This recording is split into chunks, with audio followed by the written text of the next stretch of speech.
himself to threaten to his father that he killed himself. What's up, guys? Good to see you again. April Wine, good to see you. Out of Chaos, you too. Faith Vixen, MC, good to see you all. Thanks for joining us this morning. We had a little impromptu stream this morning.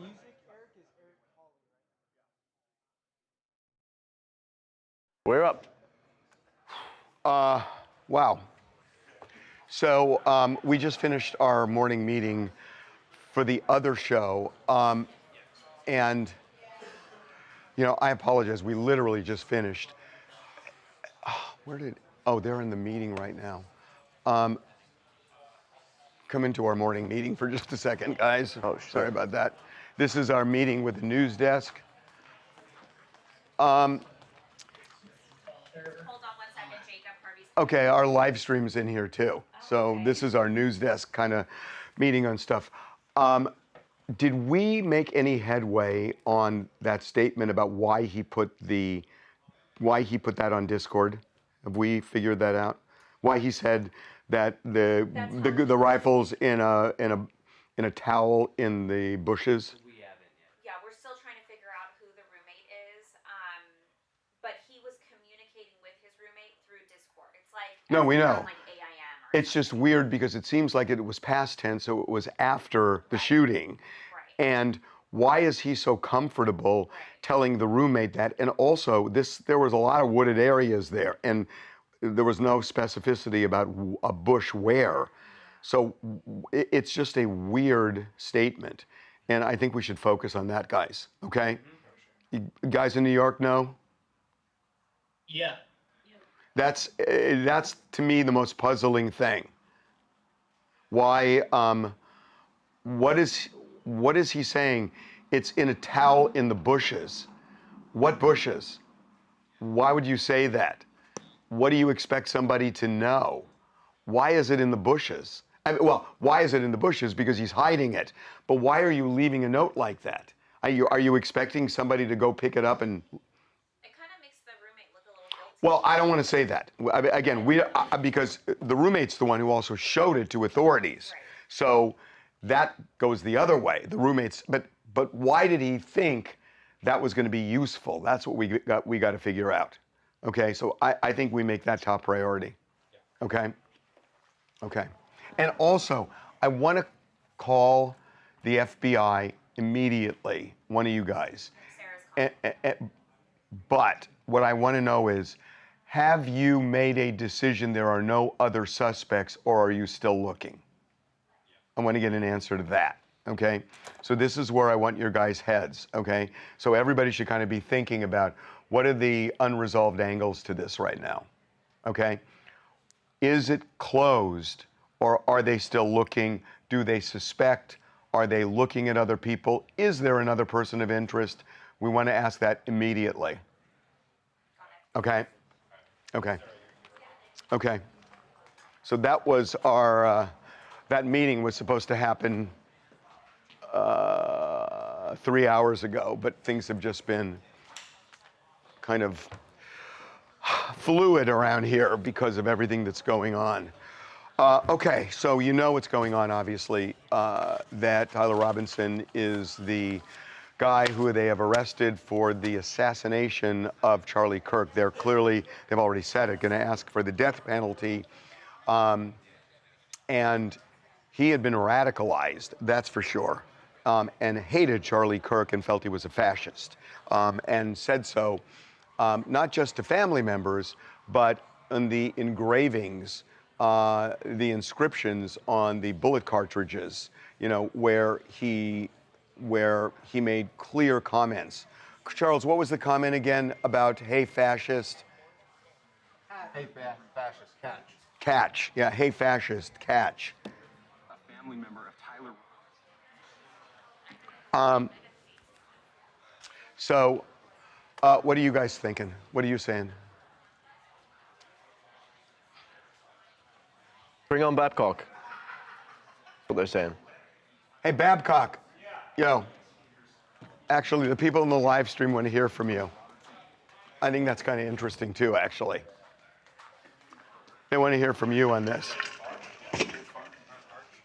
No, I'm going We're unclear exactly what they want, but I know where they're going. They want to hear from you on this whole thing. What do you want to talk about it specifically? I'm just devastated. I got to be honest. I tweeted this. I'm ashamed to say it, but like this has hit me harder than the deaths of people that I went to school with, high school with, that I was acquaintances with. I don't know what it is. Honestly, I'm ashamed to say that because I never exchanged a word with Charlie Kirk.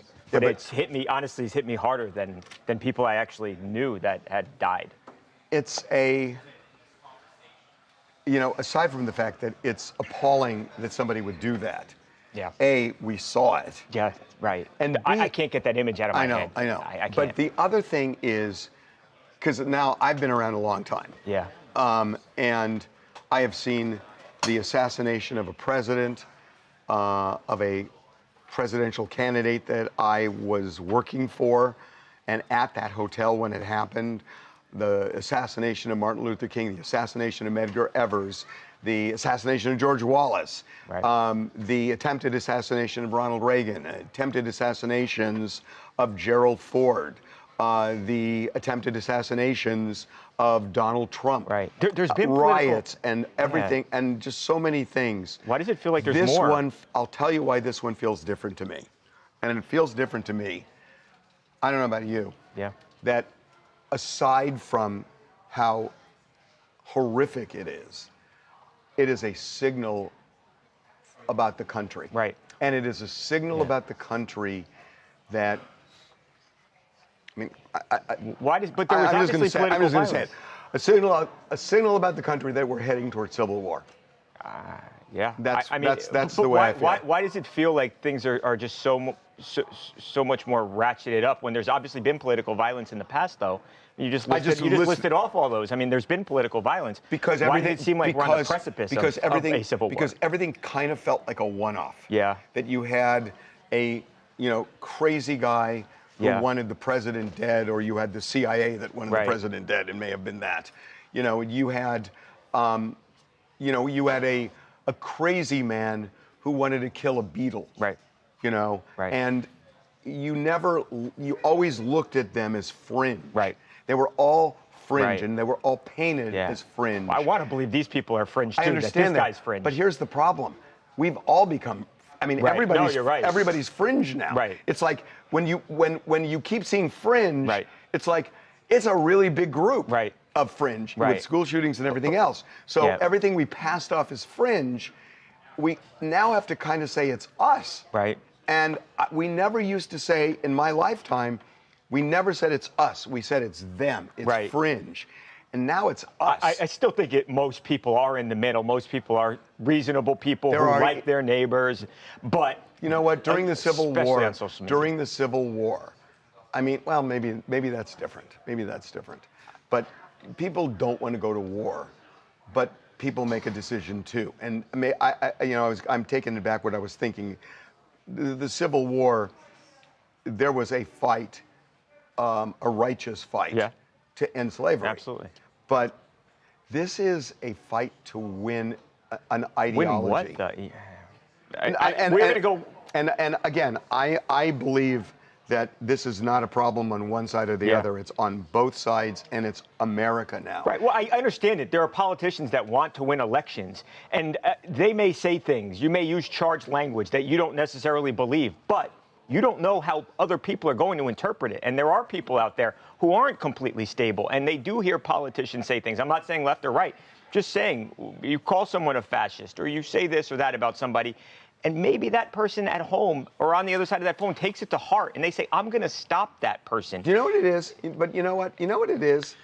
It's like when you look at all the other events that I just mentioned, it gets reported, and the way we funnel it is through traditional media. Yeah. Traditional media told me about all those things. Yeah. With social media, everybody's weighing in, and it's not 2 or 3 or 4 people. It's Right. thousands and thousands and thousands of people Right. that are embracing Right. the violence. Well, also, and you know what gets pushed on these social media platforms is the things that are out there. You can go be moderate on X, and no one's going to read your stuff. You've got to be. I'm gonna tell you, Nana. I'll tell you a secret, and maybe it's not a real secret. When we do polls on the website, there's a trick to it. That if you do a poll saying, who do you like most? And you do a poll with 2 people. Right. And then you do a poll saying, who do you like least? The who do you like least will get way Right. more interaction than the who do you like most. Right. The negative works. The negative works Right. better than the positive. Right. And that bears out when you look at any polling, including ours. Yeah. Like when we do polling on Saturday on our website. Right. And it's so clear. Yeah. The engagement on the negative is so much more impactful than the engagement Right. in the positive, even with the same subject. Right, I do. I think social media is so great, and there's so many beneficial things, but I think it's had a horrific effect on society, and I think it really. Well, I think it really bears a lot of the. But then the question brunt is, of the blame for this. did social media create this problem, or is it just surfacing what people really believe? Right. That's a great question. Right. It's like chicken or I egg. mean, What that's came what I'm first wondering. there? That we all say, Yeah. oh, it's social media No. that did this. Right. But is social media just surfacing how Right. It might have people, lying dormant in everybody, and then now you've got an how opportunity. people really feel? Right. Why are you nodding no, Jackson? Because it's not just social media, it's social media mixed with politics that's driving people into lunacy. on both sides. Dude. Oh, yeah. In 1967 through 1973, when the Vietnam War was raging, and Richard Nixon was president for a lot of that time, and Lyndon Johnson was president, and people were getting shot at Kent State, and there were riots, and there were demonstrations, and believe me, the acrimony from politics back then was at least What it is now? Maybe more? at the volume Really? it is now. So what Now toned imagine things that down? with Twitter. Huh? Imagine that with Twitter. No, I understand. right. But the difference is that there were participants then, and to participate, you had to be out there. You had to demonstrate. Now you don't Right. have to. And now you don't have Okay, to. You can be at things home. calmed I mean, down. I remember because I went to UCSB. Yeah. And there were demonstrations. There were riots, and you participated in a movement. Right. But that meant you had to go out and participate. Right. You don't have to go out and participate. Right. Oh, now you can So hide behind a everybody's screen. a participant. Oh, yeah. You say whatever you want anonymously. And Everybody's a participant. Well, okay, things calmed down then. The tension was brought down. How did that happen then? Because I think this is a point. Well, We're either going to get worse or better. number one, the war ended. Right. Well, the war yeah, ended. right. So what's that moment for us here now? All I know is there are politicians in D.C. today who are saying privately that their kids are begging them not to run again because they're afraid they're going to get afraid. killed. Like, this is right. It's going to have such a chilling effect. And there's a meeting today with the Speaker of the House to increase security, and I think you're going to see a lot of people not running for re-election. Well, yeah. Why? What's the point? Why would anyone do it at this point? Honestly. And that's bad. Now you're going to have good people who could have potentially helped this country who don't run, who don't get involved.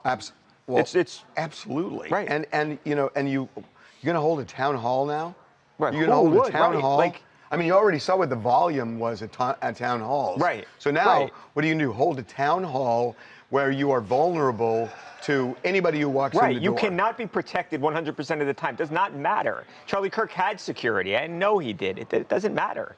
It's if someone wants to get you, right. Donald Trump had right. security. He was right. Donald Trump had right. security. It's Secret Service protection does not matter. Ronald Reagan had security. Right. They It does all not had matter. security. Right. So how does anybody out there that's thinking about getting into politics today that says, I feel like I can help this country, why would you ever do it? But here's the thing. So you get killed I mean, and you could say Charlie Kirk, he wasn't a politician. No. He was part. He was an activist, leading though. a political movement. He was an activist. Yes. And he got shot. Right. Because he's an activist. Right. It just bothers me so much, Harvey, that he was the guy, the one guy. We always say we want to have conversations. He was the one guy that would say, hey, I remember watching him. I watched him so often.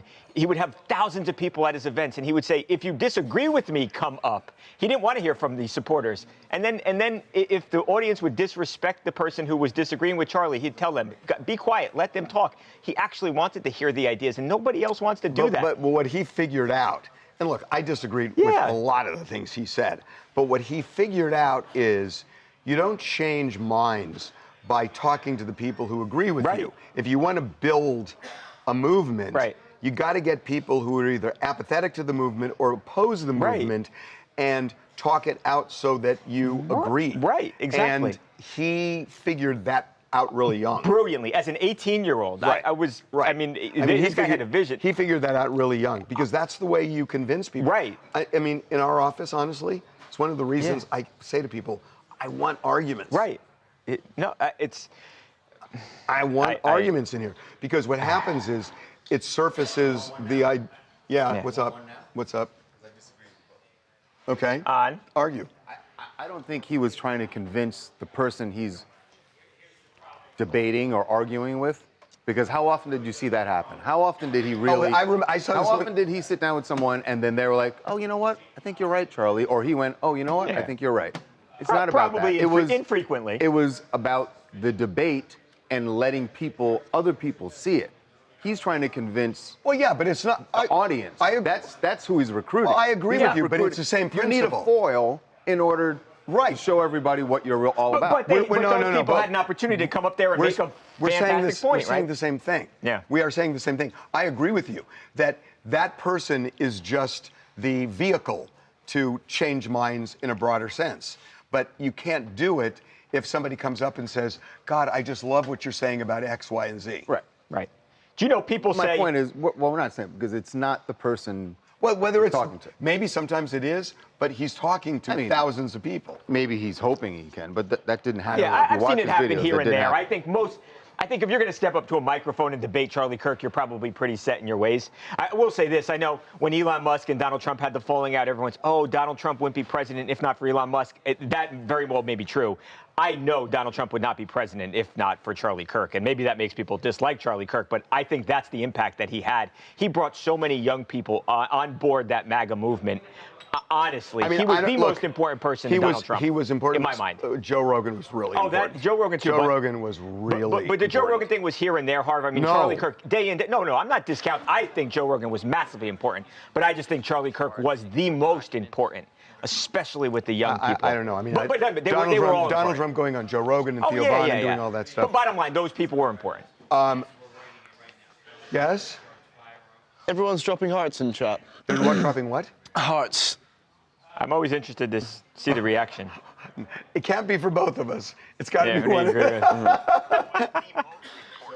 Especially with the charged the state charges. We don't know the federal yet, but it's state. Yeah. Oh, what do they charge? Aggravated murder, felony discharge of firearm causing serious bodily injury, and obstruction of justice. The aggravated murder is the death penalty one. Right, that's the one over And they talk about the limp from our, from in the video. What do they say? They say notable limp from previous surveillance was absent. This is I think after the attack. So what they're saying? That's a statement from. That's in court documents. Okay, so what they're saying is, in case I don't know if you saw it or not, yesterday afternoon we put up a video from the neighborhood 3 minutes before this guy entered the campus, where he is walking with this kind of stiff leg, not bending that right leg, not bending it. And what seems pretty clear is he may well have had a rifle. Down his pant Especially leg. because after we saw him afterwards, he doesn't have that gait anymore. Which is what they're saying, that we have video of him afterward running, and there's no stiff leg. So, and he ditched, he ditched the gun. The weapon. And so seems very clear. Now they're saying it wasn't, they believe the same thing. It's eerie to see that minutes later. It's obvious that he has something in his pant Absolutely. leg. It's eerie to watch that, to know just minutes later that this is going to happen. And again, that video, it was 3 minutes before he entered campus that we got the ring Yeah. video. And then 6 minutes after the shooting, you see him running in that same area away in this wooded area, which is where he dropped the gun. the weapon. Yep. Again, I am still, this is the one part, what I want to know, and hopefully our news desk is going to get this and figure this out. Are they done? I mean, are they saying, we got our guy, he acted alone, or are they looking for other people? Are you concerned with some of the messages to the roommate? I don't understand. I mean, and again, I'm not inferring that the roommate did anything. But it's worth looking at. But it's weird to me that you say to somebody, the gun is in a towel in the bushes. Right. Why are you telling them that? I mean, the first thing that comes to mind is, wait a minute, if you want him to get it, you would, but you haven't told him about it in advance. You would be more specific than saying the bushes, because there are bushes all over the place. Right. I'm not suggesting there was, but was there a previous conversation that happened between them? Right. I mean, that's the question. But then you got to think, but wait a minute. The roommate voluntarily showed authorities that message. But wouldn't be out of the realm of possibility that you see something absolutely horrific on TV and then, okay, this just got a lot more. I don't know. That's where I'm. That's where my head is right now. I'm sure the FBI and the local officials there, they're going to look into this, obviously. It seems like he felt somebody would get that weapon because he was trying to escape. This was not a guy who thought, oh, I'm going to get caught. He was trying to escape. And it seems like he had some plan to have the weapon ditched. Right. It's just, I don't understand what that is. Right, me neither. Yeah. What are we saying? Talking about how they want the death penalty. Yeah, no. Well, they're asking for it. I do too. To answer your question, the roommate, so when the investigators go to talk to the roommate, the roommate describes the texts, the messages on Discord as a joke. So, and then says, here, I'll show you what I'm talking about, and shows the investigators the messages. I don't know why I don't know why the roommate described it as a joke. I don't either. I mean, maybe just thought this is outrageous. It was a joke. But what's the joke? No, I'm not hearing the joke. Right. Well, Or he's covering it up. What's the joke? No. Well, we don't know. He's clearly not covering it up because he showed it. He showed it to them. Right. He just, before, See, that's the part. He before showed the it to device them. comes out, he says to the investigators, yeah, you know, Tyler made this joke on Discord. I'll show you. But what's the joke? I don't know why he used the word joke. I don't get it. I mean, was it so outrageous that he just thought, oh, this But what has did to be he a say? joke? I mean, again, my recollection. Do you have the exact quote? Yeah, it's about the. What's he says here the content of these messages included messages affiliated with the contact Tyler stating a need to retrieve a rifle from a drop point, leaving the rifle in a bush. Messages related to visually watching the area where a rifle was left. Messages. Wait a minute, that was plural. Messages. Messages. Yeah. Right, and a message. And a message referring to having left the rifle wrapped in a towel. The messages also refer to engraving bullets. Also mention that he had changed outfits. What's the joke? The joke part is. Maybe that he was not serious about it. I don't know how he's Right, using the term. It's weird. So he says investigators interviewed the roommate who stated that his roommate, referring to Robinson, made a joke on Discord. Investigators asked if he would show them the messages, and that's when he shows them all these messages. That's not a joke. I mean, there's nothing jokey. I mean, it's what it says. I know it's what it says. It's just not answering the underlying thing that we're talking about.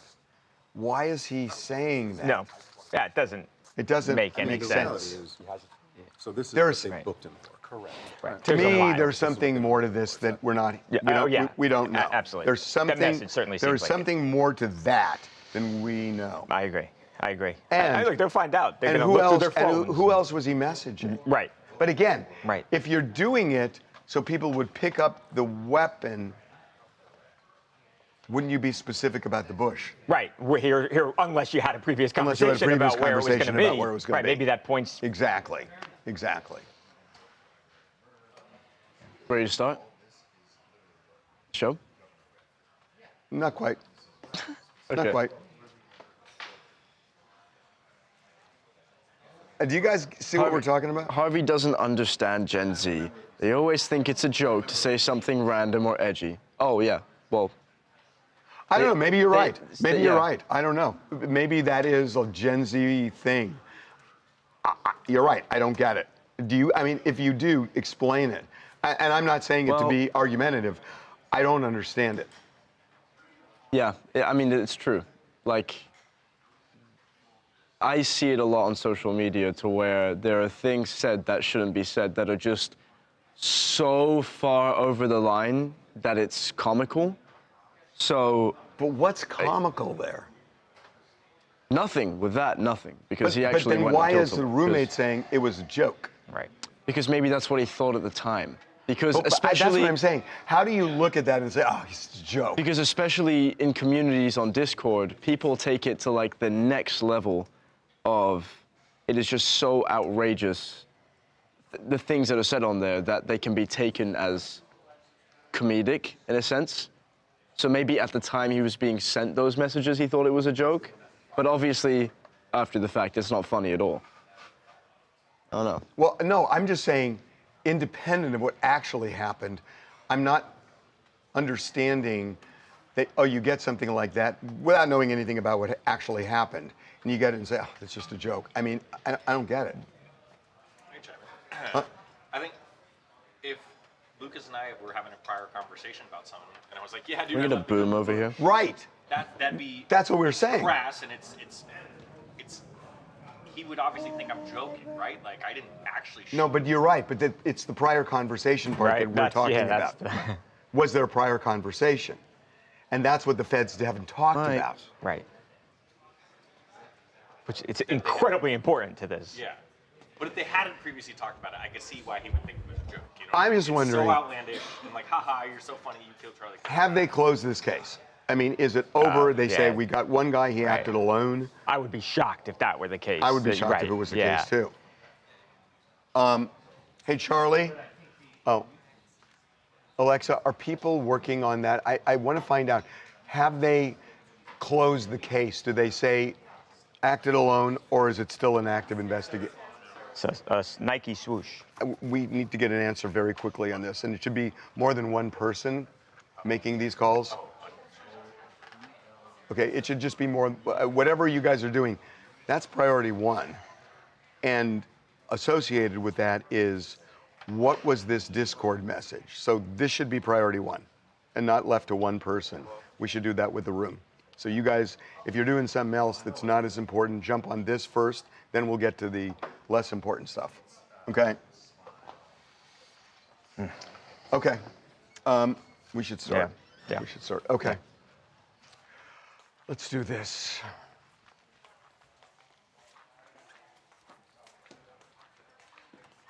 What did I do?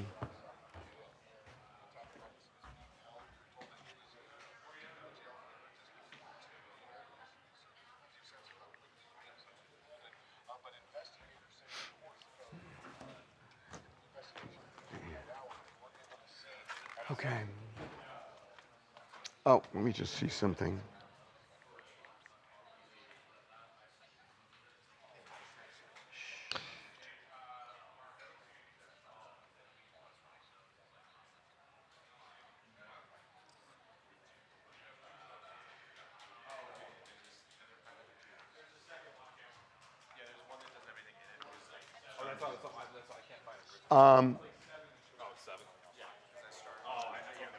Charlie, so I just want to make sure, the key thing is this case closed in the sense that they're not looking for anybody else? Is it still open? That's number one. And number two is this Discord message. So everybody, I think, should be working on that. Let's solve that, and then we move on to the next stuff. Okay. Unless there's something you guys have got that's really like. I mean, in our meeting, we had about 5 different bullet points of things that we needed to get answers from. We all divvied out everything. So, okay, your guys' call. I think you guys figure out how you want to do it. But to me, those are the two fundamental things you want to hear. Yeah, agreed. Right. So just make sure somebody's not stalled where it's just sitting. You know, if you want to divvy it up, that's fine. But just make sure whoever's doing it, it's not like just sitting installed. Yeah, we have a good communication Okay, going on. okay.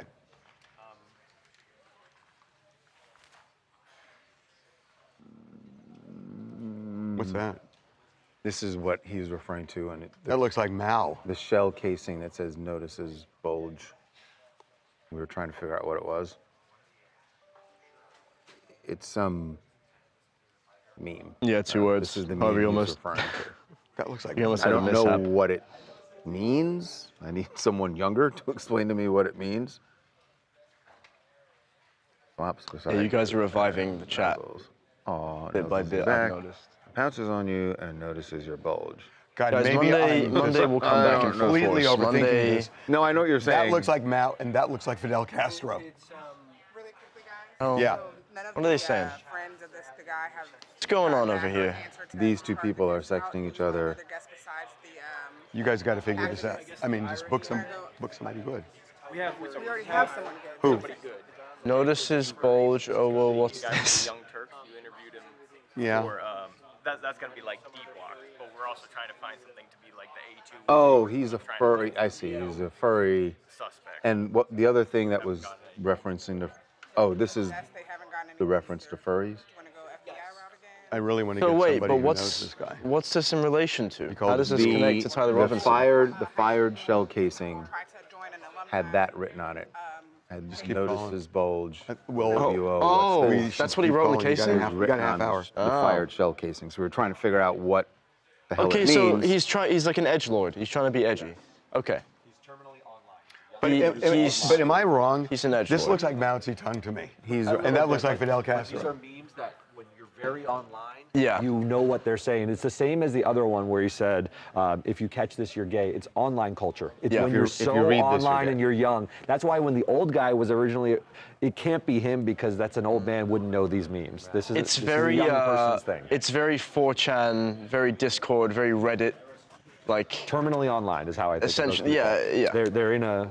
It's like a different This is their type of humor. By the way, But this is for lols, is what they say, right? You do this for lols. yeah. You're doing it for laughs. Basically. No, We got it, okay. Derek. Sorry. trying to help you.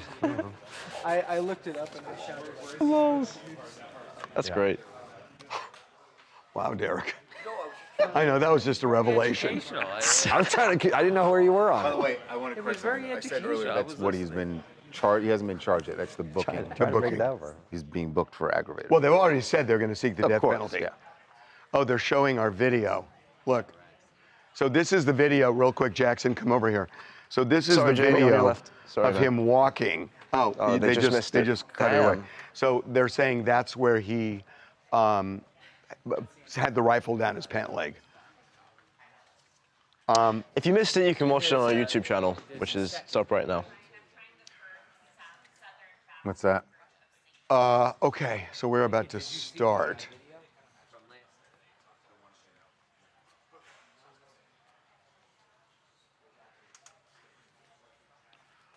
Let me just think for a second.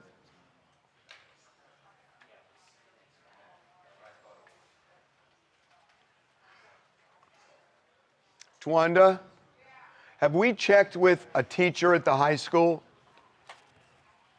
That would make sense.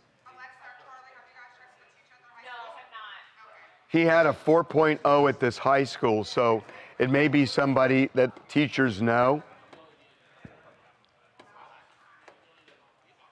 But the live staff should start making calls on that too. Okay.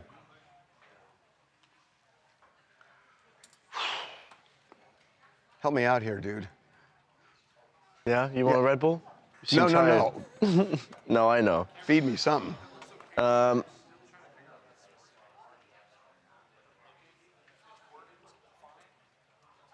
Okay. No one has mentioned why the guy who asked Charlie Kirk his last question said great as he was getting shot. Why did he respond like that if Charlie's answer didn't warrant a response of great? I'm sorry, say it again. So the guy that was asking Charlie Kirk the question right before he got shot. Yeah. Charlie Kirk says, in relation to gang violence, including gang violence or non-gang violence, the guy asking the question responds with, great, right before he gets shot. I think it's because when you're up on that microphone, you're just saying the first thing that comes to mind because there's so much pressure. This guy has gone on social media and talked, the guy who asked that question, and he was just, I mean, he was actually really compelling if you listen to him. This is. Oh yeah, no. He was. If you haven't seen it, you should watch that guy. You can also see there's an angle of his reaction the moment it happens, which is just horrifying. But he spoke for a couple of minutes on social, and it's really, really impactful. It's something. Ow. Sorry about that. Shooter had a 4-year, $35,000 college grant. $32,000 college grant. But it looks like he only went for a semester. Do you think he dropped out because he became radicalized? All speculation at this point. Yeah, people do it for all sorts of reasons. Clearly, he became radicalized. You know, it's interesting. This Halloween picture that his mom posted, this was 2017. He is on the shoulders of a guy who's wearing a green Trump mask, and a guy standing next to. He's not really on the shoulders. It's a thing that's attached to him, so it's made to look like. The costume is supposed to be that he's riding on the back of this. The Donald Trump guy. Right, but there's not really a person there. Oh, I thought that was a person. No, that's the costume. Oh, that's the costume. It's one person, but it's made to look like. So it looks like he's riding the back. Right. And then there's a guy next to him with a toy rifle. With the toy rifle, yeah. Which is interesting because that's 2017. That was a picture you just saw. Can you put it up again? Why? Oh. Yeah, that's the shot. Why are we not hearing more about his 9 a.m. visit to campus? You mean checking out the campus? Yeah. It looks like that was relevant in the sense, not just the fact that he was checking out the campus, but that he was wearing different clothes than he wore at the time of the shooting. And when the police came to his dad's home to get him, he was wearing the clothing, or at least some of the same clothing that he was wearing when he scoped out the campus earlier that day, that early 9 a.m. Visit. And that just it's just more evidence that the two align. Did that youth pastor receive $100,000? It was up to 100K, right?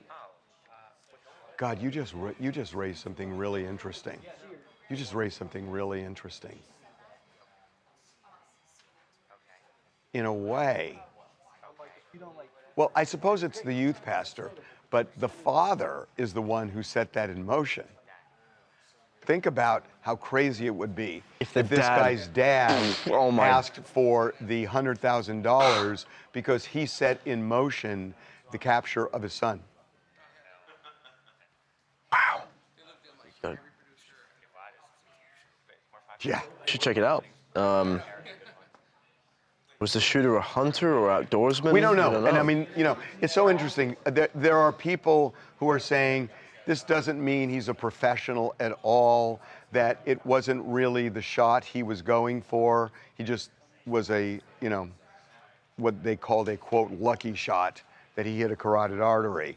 But that the shot would have been, for an expert, more in the chest. I had read that it was impossible, the trajectory would have been possible to go above where it was.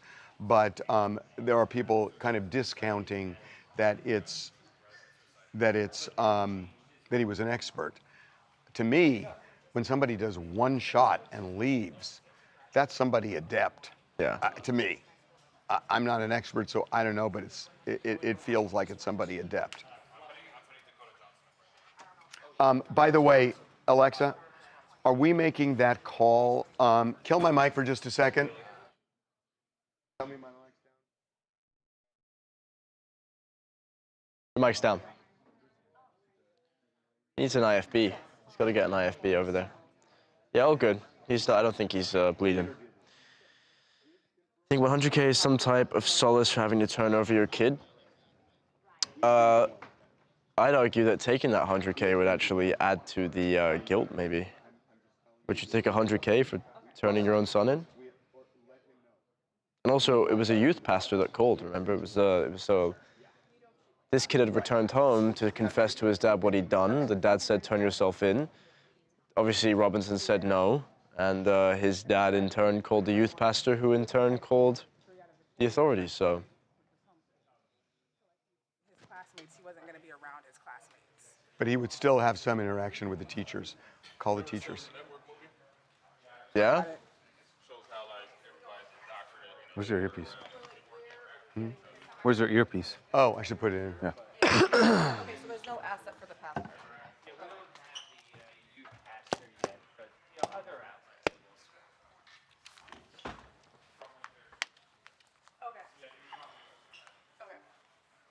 Other outlets, what?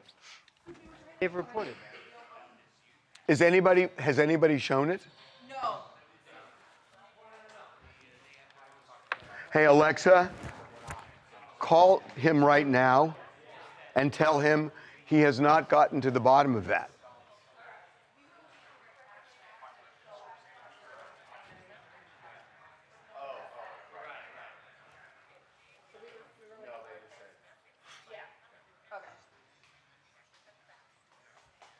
Yeah, did the dad even know?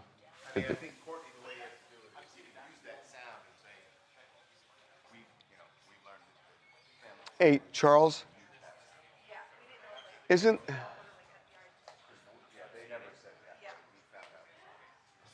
Alexa, have you called him? Huh? Okay.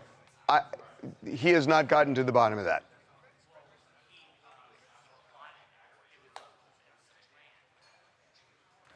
Hey, Jamie, in Utah, do you need a registration to get a gun? Do you I need don't to know. I have to look that up. Okay, then you should see, when did he, is there anything online that shows who is registered to own a gun? Is there anything like that? Yeah. Let's find out when he got that. Yeah. You do not? You don't have to register? Do not need to register a gun to purchase it in Utah.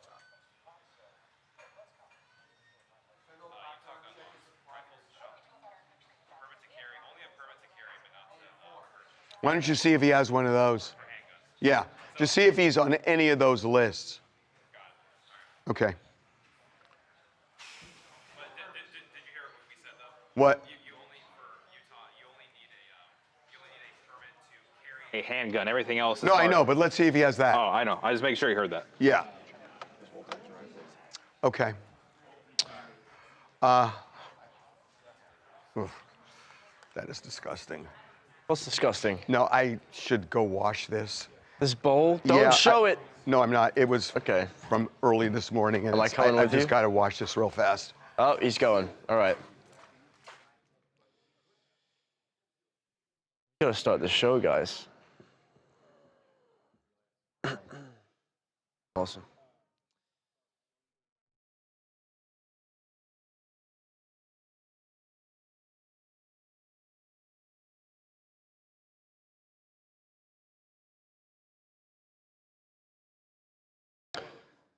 See what you guys are saying. Glad to hear you're still tuning in, Monique.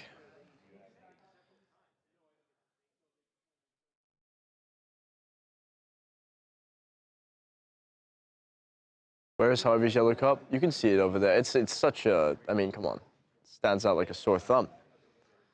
It's hard to miss it.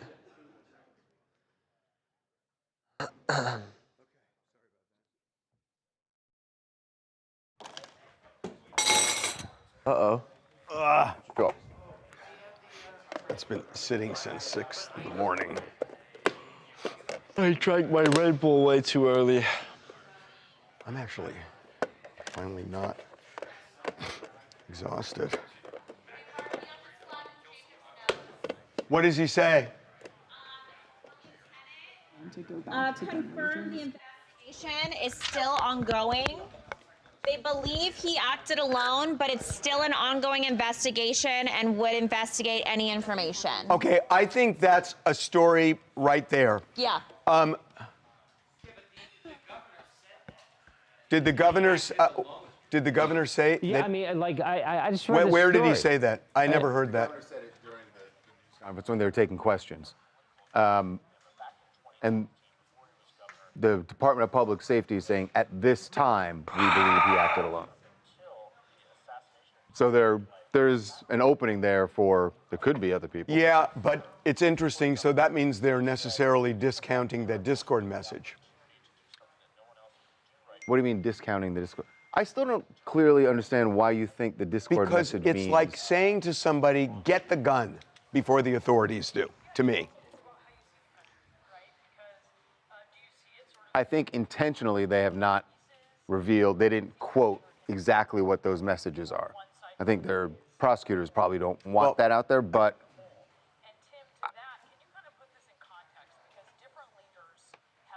your point is the fact that he's sharing this information with someone opens a door to that person somehow being allegedly a I'm not even conspirator. saying that person. It's that, look, I don't know. I mean, so they're saying that at this point he acted alone. So that's what they believe. Okay. And Charlie,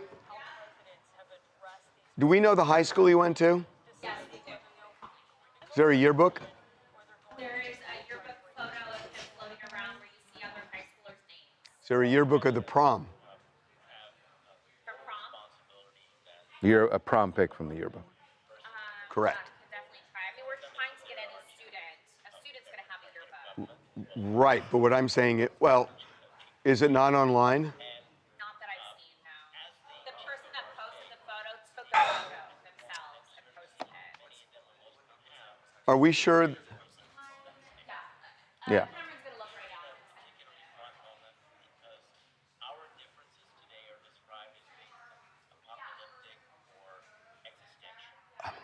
at it. Anakin, can you help on this too? Live streaming. I want to find out if there's like a yearbook that's online.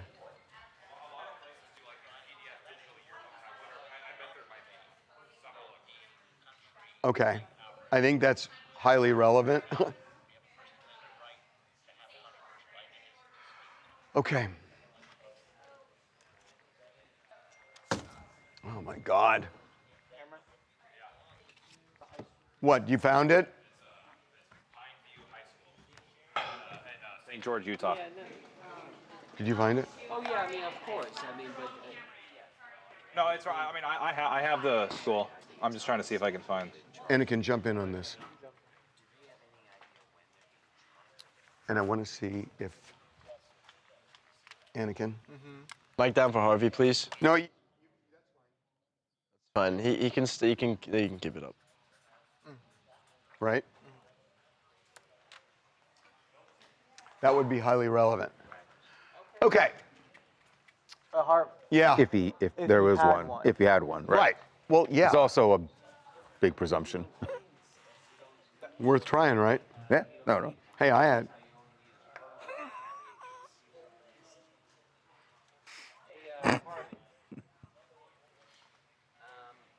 Ryan's saying you don't need a permit. In Utah, you only need a permit to carry a concealed pistol. weapon. We know, yeah. Not a long gun. We know. But that's what we want to try to We want to see if there's, did he have a concealed concealed? Okay. What are we going to do because we don't have an A2? We don't have it. Right. Gotta be. What's B?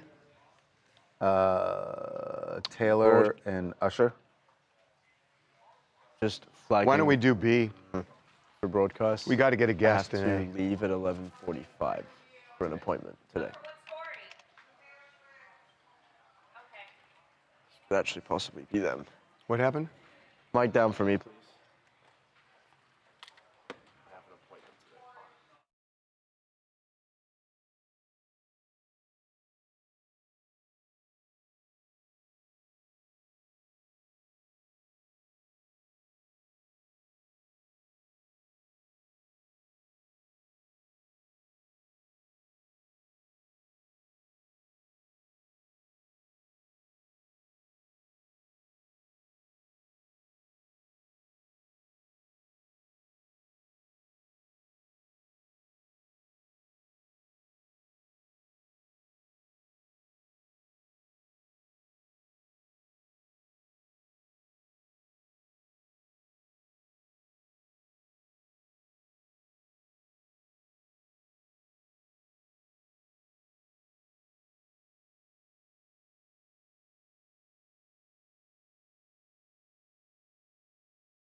and friends when he. Oh, I didn't realize he was revealed all there. that. And the funny thing is, at one point he says, "Look, you know, he's sort of couching everything. He's saying, look, this is just the information I just got 5 minutes ago, and just want to. It could change, and I want to make sure nobody gets sued. We don't want Fox News getting sued." I'm like, I'm sorry, do you forget? Have you forgotten? It would have been funny if he paused and said, again. Reagan just had a heart attack. Yeah. I don't know if we should say it right now. Can you kill my mic? Kill Harvey's mic. Kill.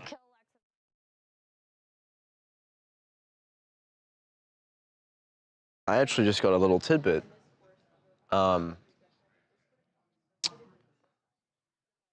Extremely interesting information that Alexa's just uncovered here, guys. I do imagine that we'll be talking about it briefly, though. It's not too sensitive, but definitely interesting.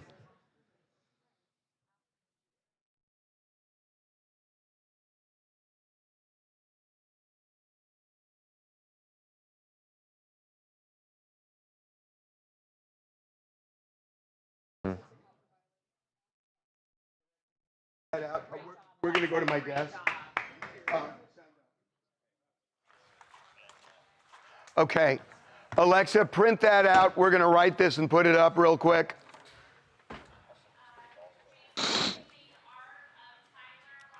Left, the Discord logo on the right. Thank you.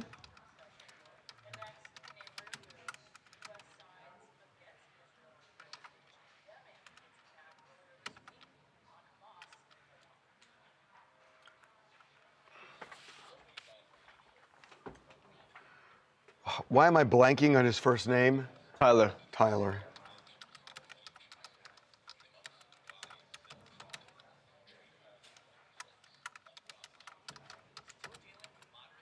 Platform.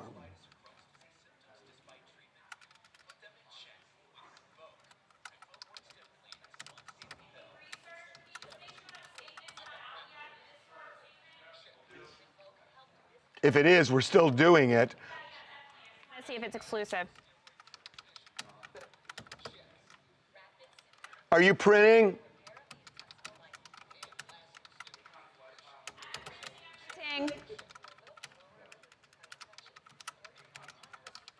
Fucking, how do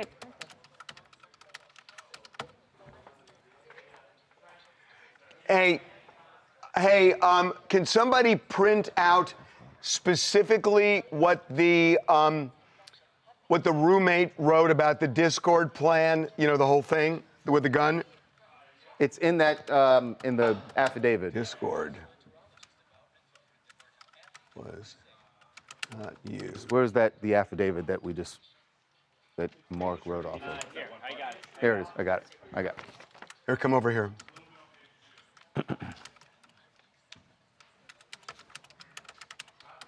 Plan. Or to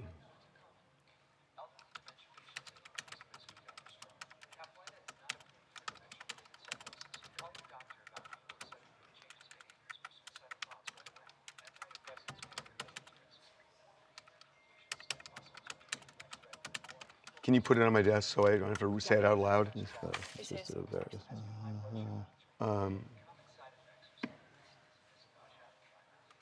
In the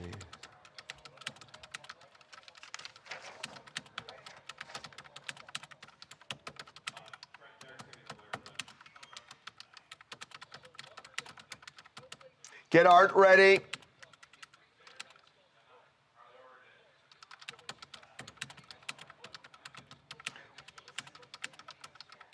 Use a picture from our gallery, please. Use a picture from our gallery as the main. You got me? And the suspect. Where am I here? The plan.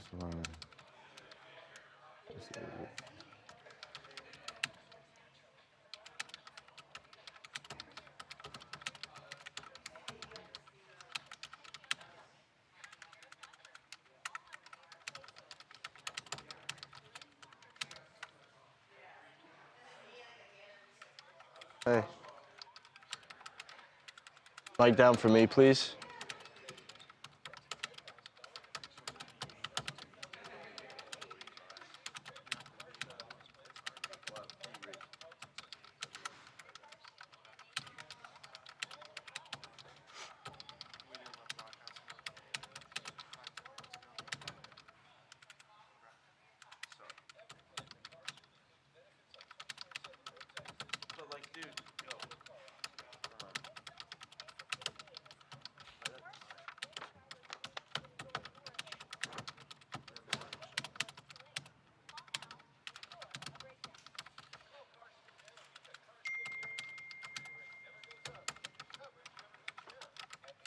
Okay, now I need the what he said.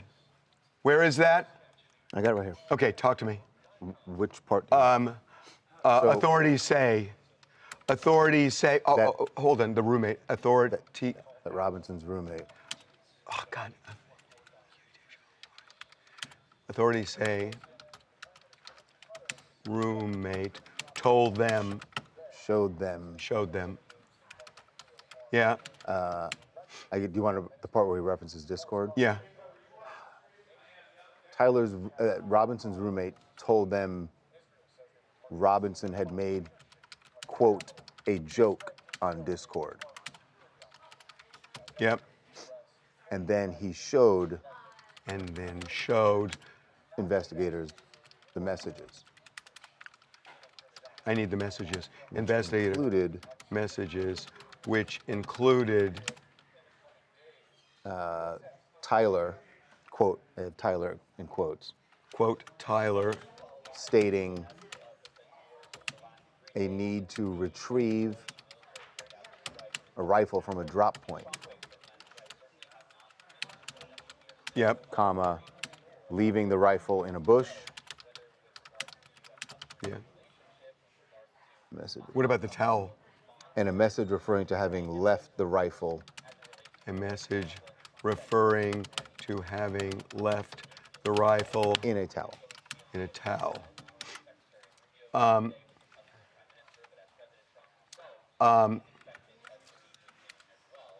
Utah authorities have said, as of this point, they believe Robinson acted alone, but the investigation is ongoing.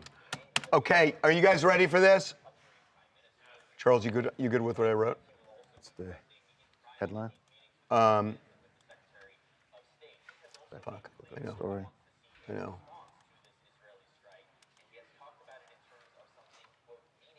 Didn't use platform.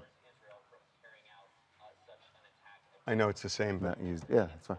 Okay, put this up. You got a URL. Put it in and get this up quick. Okay, like quick.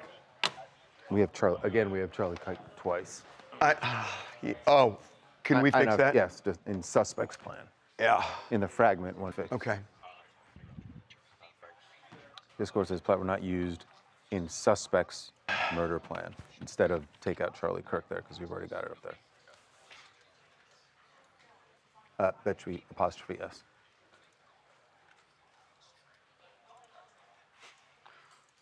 All right, Reagan. If we're not up. Okay, let's URL this thing. I meant if our mic wasn't up, we can put the mic up. Again, put one picture in. I want it up. One picture's up. Use the URL. You got the picture in? The picture's already in. I'm waiting for the URL. Do it quickly. Good job. Got it. I just want to make sure this gets up first.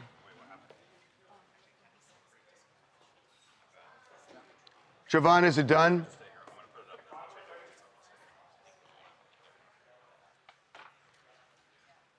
Need it now.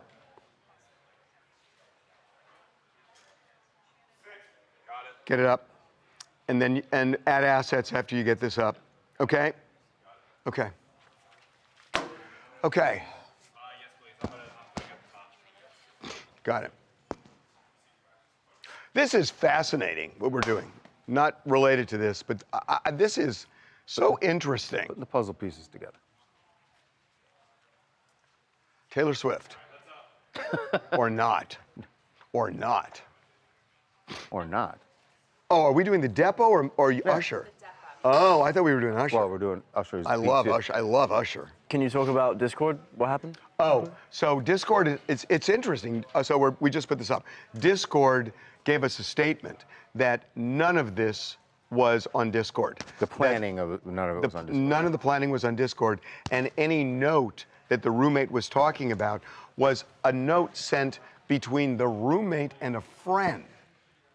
That's what I found really interesting. No, Harvey, I think it was that Tyler left a note for his roommate, and the roommate was telling a friend on Discord. No, right, but apparently that none of the planning was on Discord on this thing.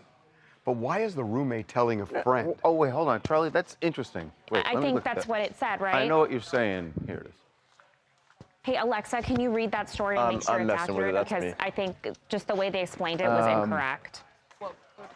So they Because it thought... seems like Discord is challenging the way it was laid out. I thought they were challenging the roommate, the explanation that this was on Discord. Exactly. Yeah. Well, that's kind of what we said. The kind of the messages. The way Cameron, get out, please. The way the authorities lay it out, they absolutely make it sound like these messages were Discord. Were on Discord. Right. But investigators asked if he would show them the messages on Discord.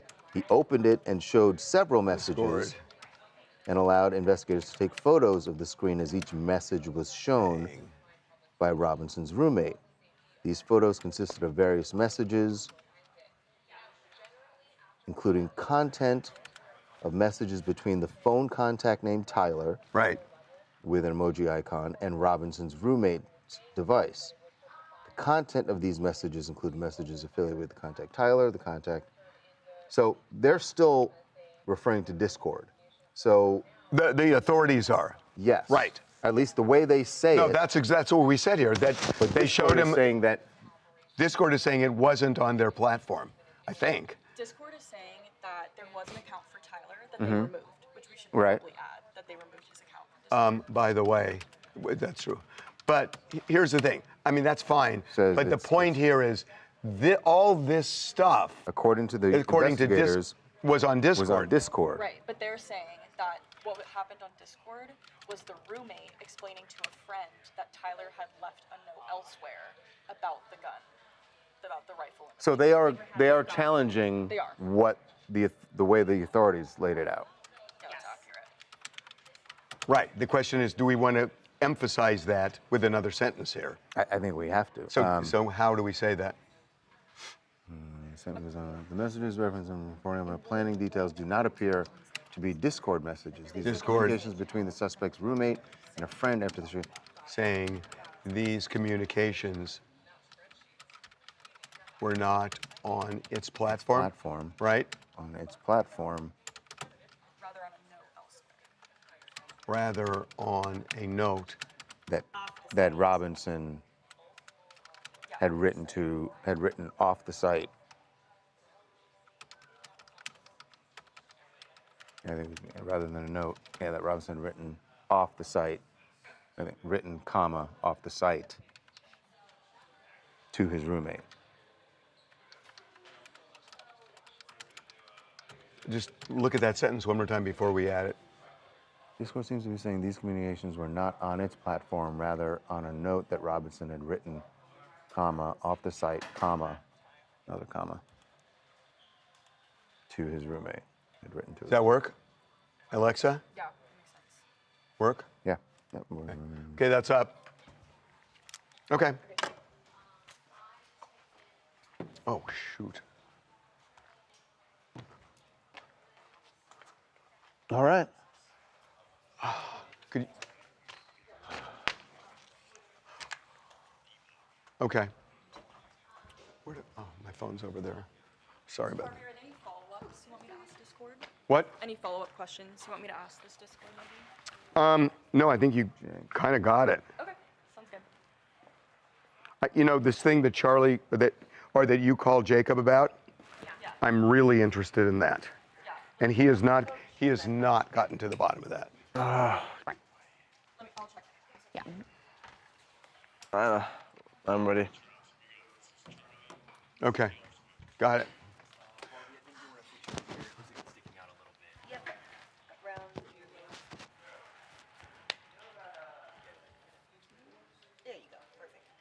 Okay.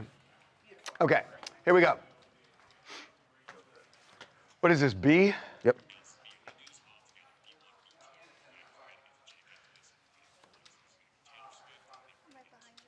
Are we using a Skype? I don't think we're going to have time for both. Okay, here we go. With a Skype in between them. 2 Skypes? Yeah. Okay, Yeah. got it. All right.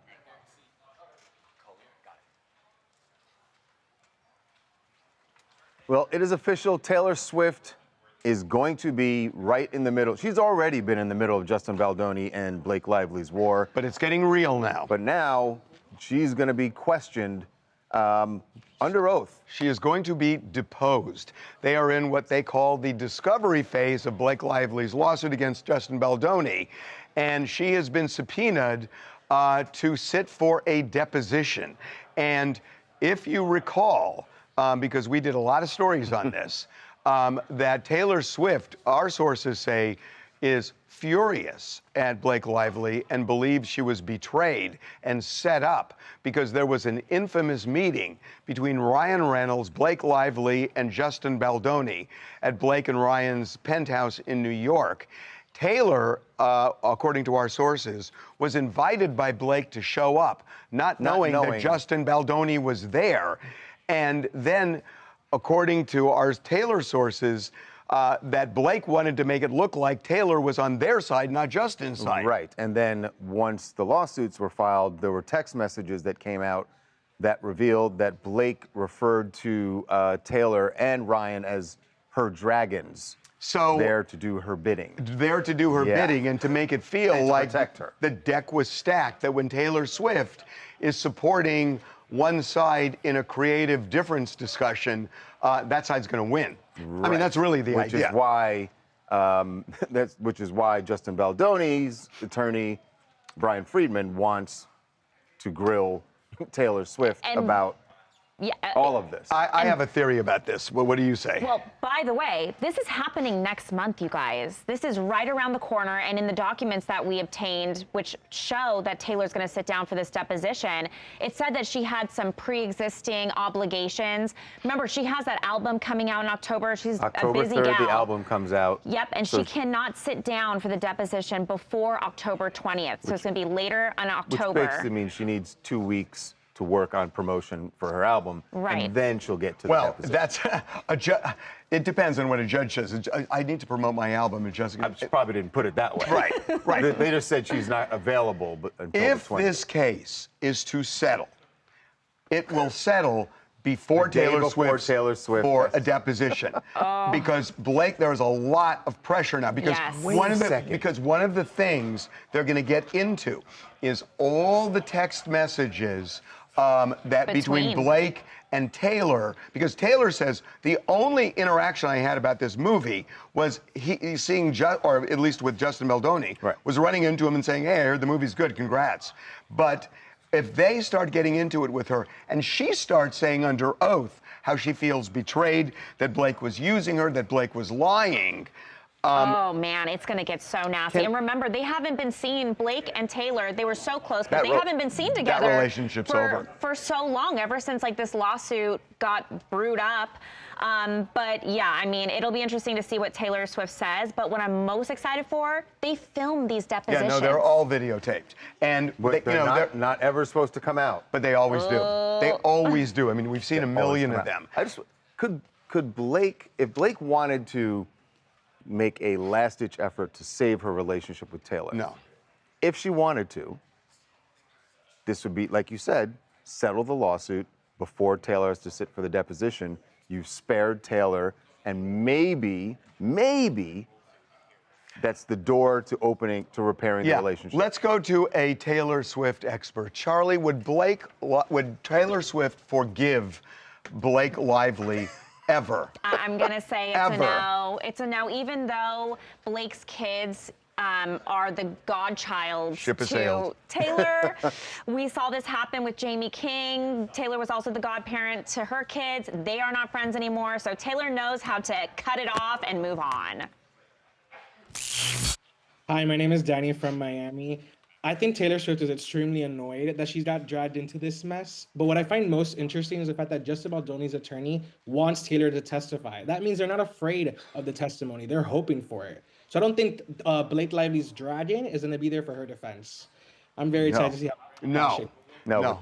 The dragon may be breathing fire, though. The dragon may be breathing fire. Okay, we're going to move on. Yes, to the Super Bowl. Interesting. And a lot of people, myself included, think that Taylor Swift is going to be the person who performs the Super Bowl halftime. I thought it until I saw this clip. We got an expert here in LA, and that would be Usher, who himself, a couple of years ago, performed the halftime show. And we asked him his opinion about who will be performing the halftime show. He has a very interesting alternative, aside from Taylor. And this could be real. So you've had your residency, your halftime show. What's next for you, Usher? More of all of it, you know? Lifestyle, family, you know what I mean? So Usher, I want to know, is there anyone you'd like to see for the Super Bowl halftime show?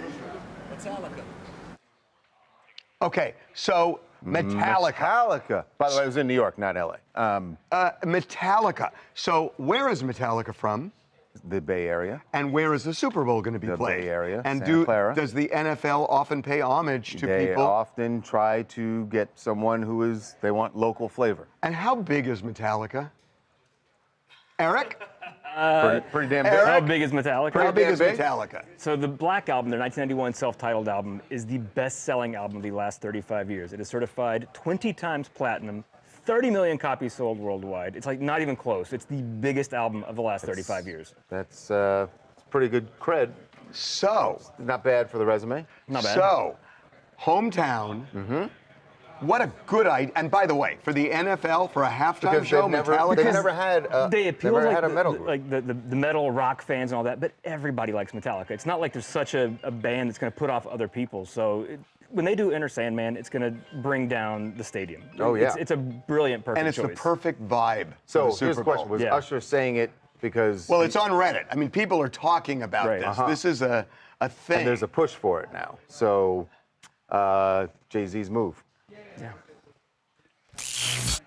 Hey guys, what's up? It's Diamond in Dallas. Now listen, Usher's halftime performance was phenomenal. I am still geeked out 9 months later. Now, Usher has earned the right to pass the baton to whomever he said should perform next. And I'm gonna be honest, I have no idea who Metallica is, but even if he should perform, Mickey Mouse should perform. What Usher says goes. You will love Metallica if they play. We guarantee it.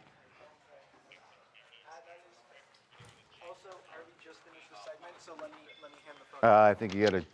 Do you need to take it? Hey, right I now? got 20 seconds. We're doing the show. Guess not. I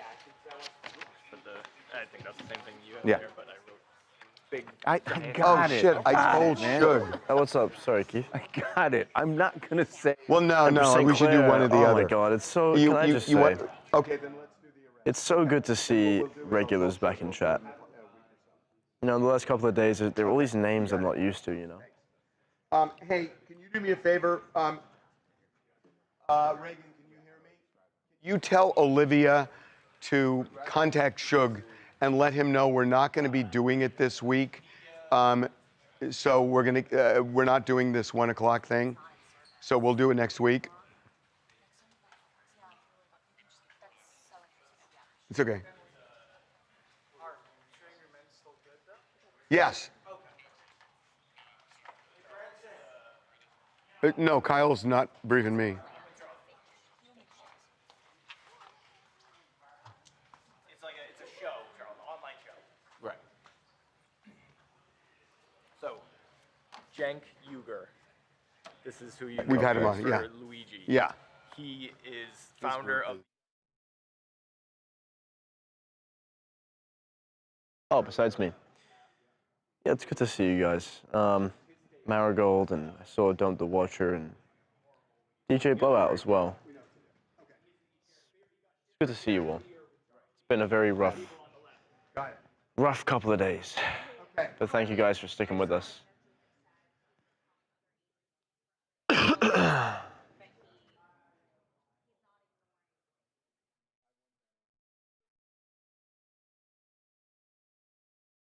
Cenk, how you doing? Hey, Cenk. Charles and Harvey. Can you hear us? We're not hearing you. We did not hear him. We saw him speak, but we did not hear him. Yeah. There We go. hear you now. We got you.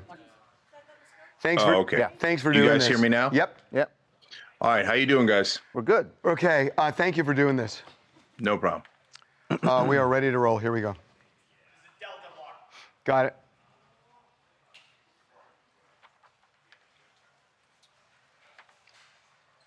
Welcome back to TMZ Live. Since the assassination of Charlie Kirk, we have seen scores of reactions to it, and we've been discussing the fact that some of it has been kind of heated, and we were thinking and hoping that it would be, the temperature would come down in the wake of such a tragedy.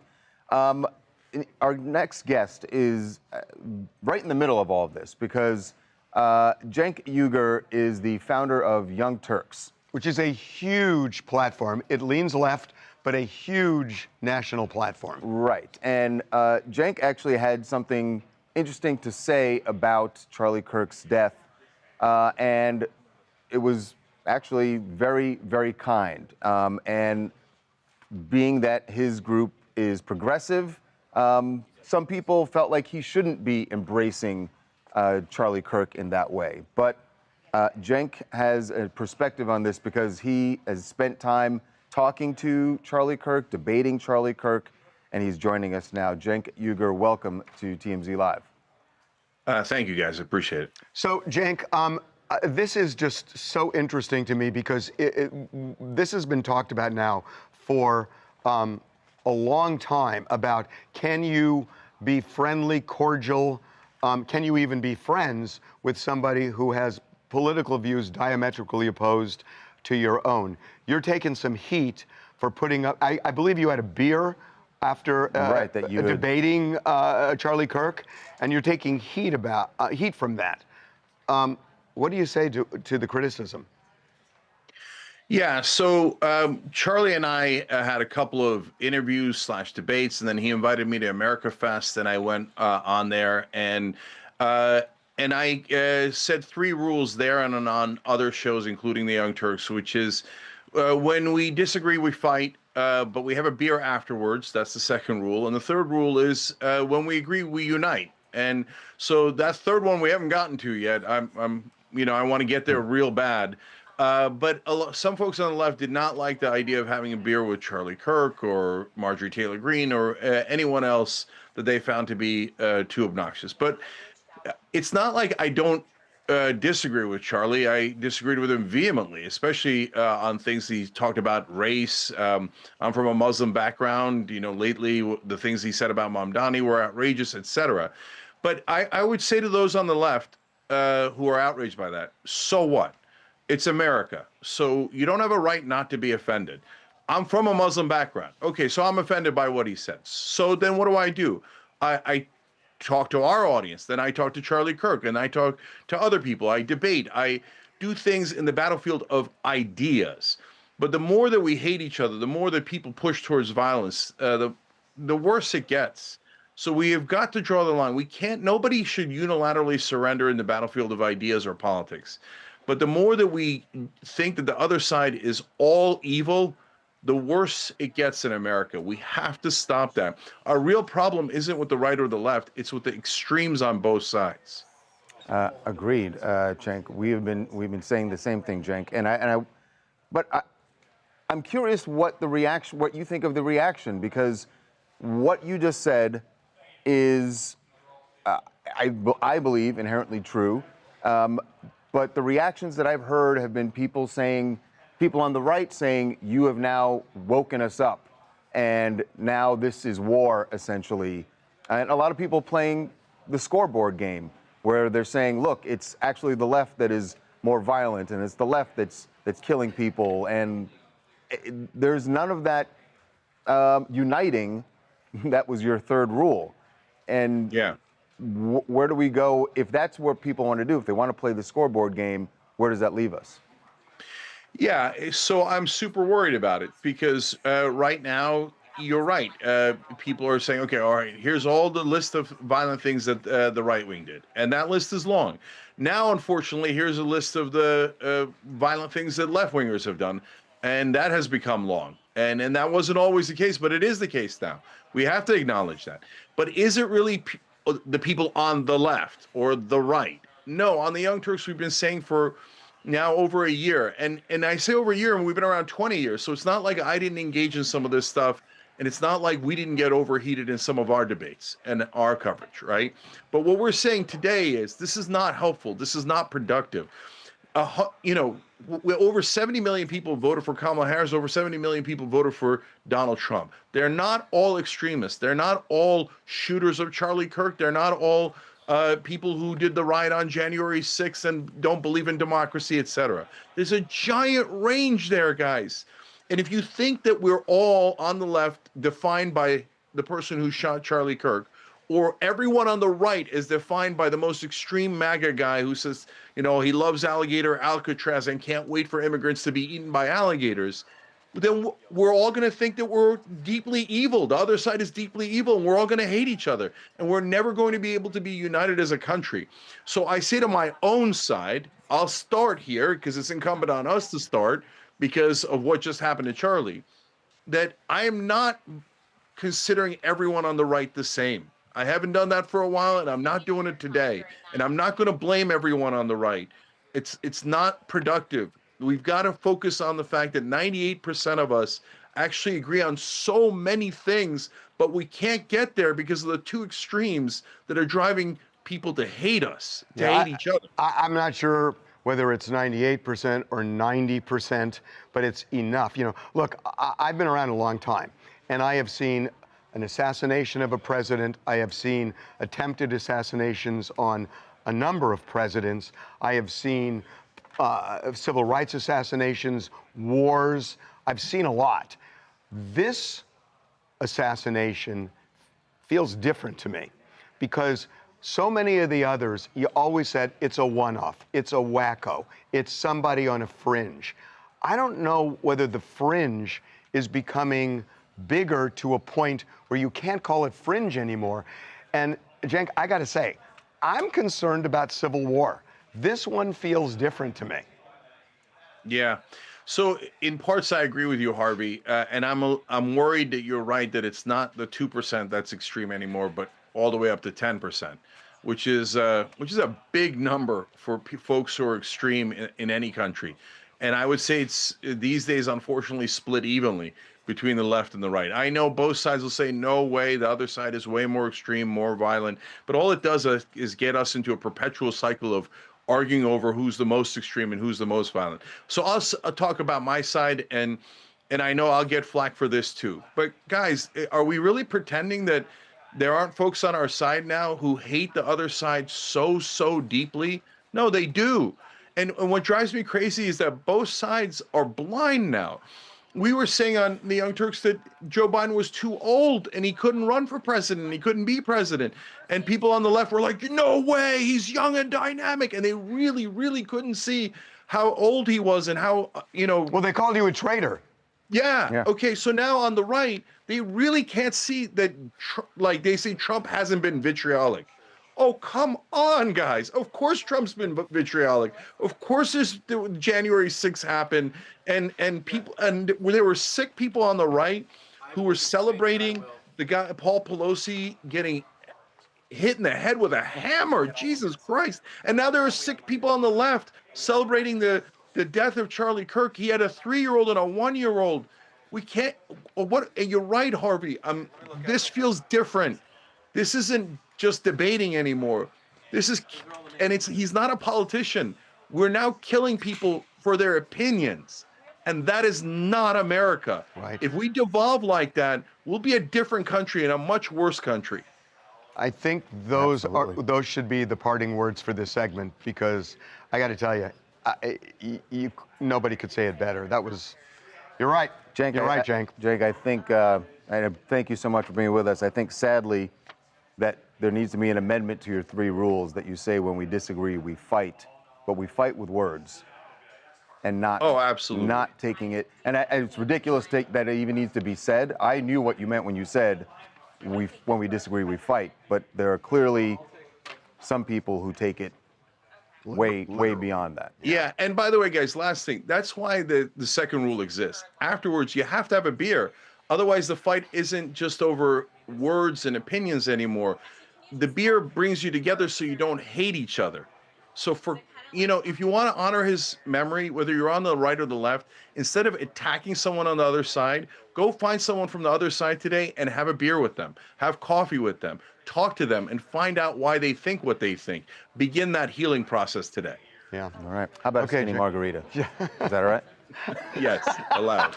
I was thinking it too, but at least I was smart enough not to say it. Cenk, thank you so much for being with us. We appreciate it. Thank you, guys. Literally, it was in my head. Oh, man. Who was it? God is so right. I know. That was good. Oh. I need this. Anybody on there interested in healing, or is everybody still healing? I am interested in healing. I know you are, clearly. Anybody on the chat interested in healing? No.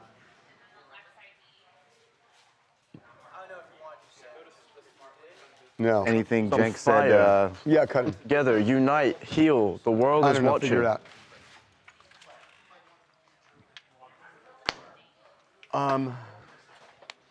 I look better with a soft focus. You're right. How do we heal? What's not a sandwich? Yeah. You all right, man? You gonna make it? My back feels like it ate a jalapeno. No, I'm. That's very what it feels concerned. like. It feels like it burns. That's not good, man. It's where I put the icy hot dog. Everyone's saying yes, let's heal. What does healing mean? No, I don't want to do that. Someone's asking. What does healing mean? You know what's interesting is that, and Cenk said this, two burgers. He knew what he was and saying when he extra said sauce. this. I'll go first, right? But part of him saying, I'll go first, I'm going to say, yes, let's bring it down. It requires that someone's going to go second. So he's hoping that by saying out the message he did, that some people on the right will also. Someone's asking, agree. what does healing mean for the country? It means getting back to being able to, one, even speak to someone you disagree with, and then being able to, even angrily disagree with them, but just words. I don't know the United States can be healed. I don't know that it's possible. The problem now is that there are so many other layers of things going on, like social media, like the prevalence of gun violence, and that everyone's okay with gun violence. And we created intolerance in a nonviolent way that has now spilled over into violence. An intolerance of canceling people, for what I consider to be relatively minor infractions. And even I don't opinions. know if that's part of this, though. Oh, I think it is. I think intolerance leads to this. And also just a culture of gun violence, which has just been escalating. I mean, Columbine is how old? Columbine is 27. Yes, it's almost 3 decades old. So we have seen gun violence has become part of the culture of settling grievances. I mean, it's funny because, not funny, but it used to be the meme before there were memes was you went postal, meaning there was somebody who worked in a post office who was this weak link who would go crazy in the workplace. And it was just a very specific thing. Right. One more time, it's everything. It's schools, it's work, it's grocery stores, it's... I'm not going to say it, but you're right. That was the thing. Yeah, it was the thing. And I'm sorry, Reagan. There were like 5 people talking, but because it's not relevant. We're fine. I know it's not relevant, but there has been this. I don't know. We solve things with violence now. I mean, that's the way people think you solve it. So you think the country's Kill the just enemy. doomed? Hold on. Yeah.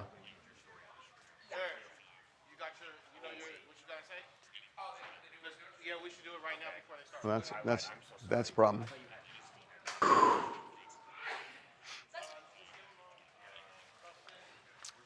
Okay, so here's what I want to do. Who can we call in Congress right now to get somebody on about the fact that people are afraid to go to town halls, they want security, and they're afraid for their lives? Who can we get from Congress? Make some quick calls.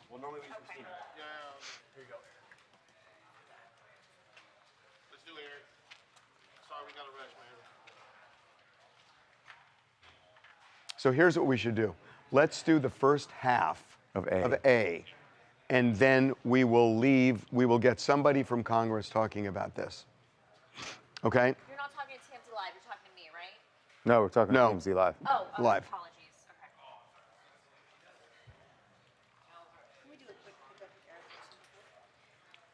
The popular web series that eats chicken wings. The popular web series where they eat chicken wings. The popular web series where they eat chicken wings. Am I wrong, guys? I hope you are. I'm not. Yeah, I hope I'm wrong too. I feel a civil war coming. I've been telling Charles this for 3 years. But what does a civil war look like now, like today? It doesn't look like it. It's not looked North before. versus South. Yeah. It's urban actually- warfare. It's left versus right. It's right, and it's. But it all- should be up versus down. It's not. There are no clear battle lines. Right. Which makes There's no it- Mason-Dixon line. Right. This is not Right. east, west, north, south. This is just ideology. Am I wrong? Let's wait to see what they say. I'm really curious if they think I'm wrong. I don't want to be right, but I feel like that's where we're heading. I do. And again, I'm telling you. So America's just doomed? Look, Well, I'm just telling you, well, there are that's everybody. countries change. You know, superpowers are no longer superpowers, you know. The good news, if there is good news, is you can't just say it's doomed, because the country is us. And so if we acknowledge there's a problem and we... I don't think we are. Well, I know we're not, but that's...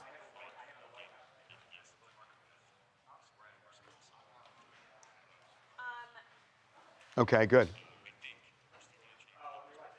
Right, we should start A1. We can do Congress no matter what. Unfortunately, I think Harvey's right. We can do Congress no matter what. It's a war And of we should. So indifference. what are our... Can Olivia help us?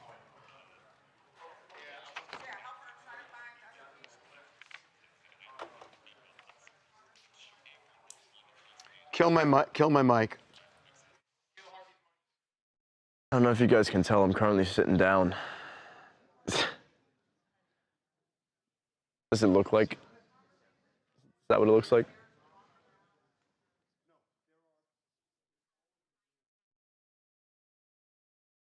What's up, April Wine? God, April Wine. I've never been more happy to see you. I feel like that's where we've been since 2020. Yeah, 2020 changed a lot. I think 2020 set the precedent for the decade. For sure. 100%. 2020 might end up being the most crucial year this century. Yeah. Okay. Really turned a lot.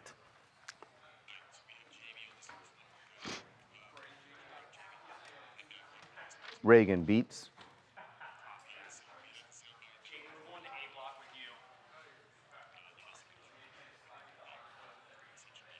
And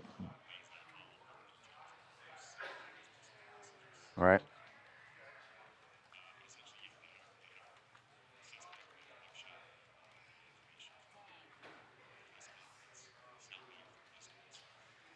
What's the other sound? There's 2 sound bites, right?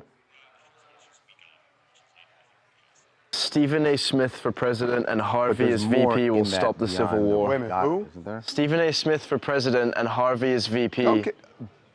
Do not discount Stephen A. Smith as the Democratic nominee in 2028. Do not discount him.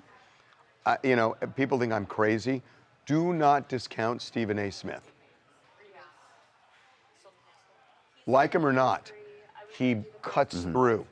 And he's got that Trump-esque quality of not a politician.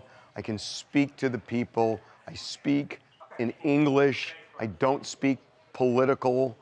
Well, he speaks with conviction. And he speaks with conviction. And that's what captivates the majority of his audience. I'm telling you, people. Yeah, and he will lose his big contract. But I will say that's what wins. And all the politicians who want to be president, everybody says, I don't like them because they're politicians, and Stephen A. Smith isn't. Do not discount Stephen A. Smith. These are the full screen inscriptions. Okay. Bullet inscriptions that we made full screens for. And this, I'm sorry, the person from it's the governor speaking, right? Yes. All right. Yeah. How old is he again? He's 22. 22. 22, right. 22. Okay. I'll stand up. Is somebody calling those I'll stand Rangers? up when it's time. Yeah. All good, I got you. Oh well, I'll get up, be right next to that monitor, and you watch like the flash. Okay. All right. Going where? Like where you want them to be where I am? They want to switch sides, guys. So I want you to go over here. Okay. Okay. Yeah.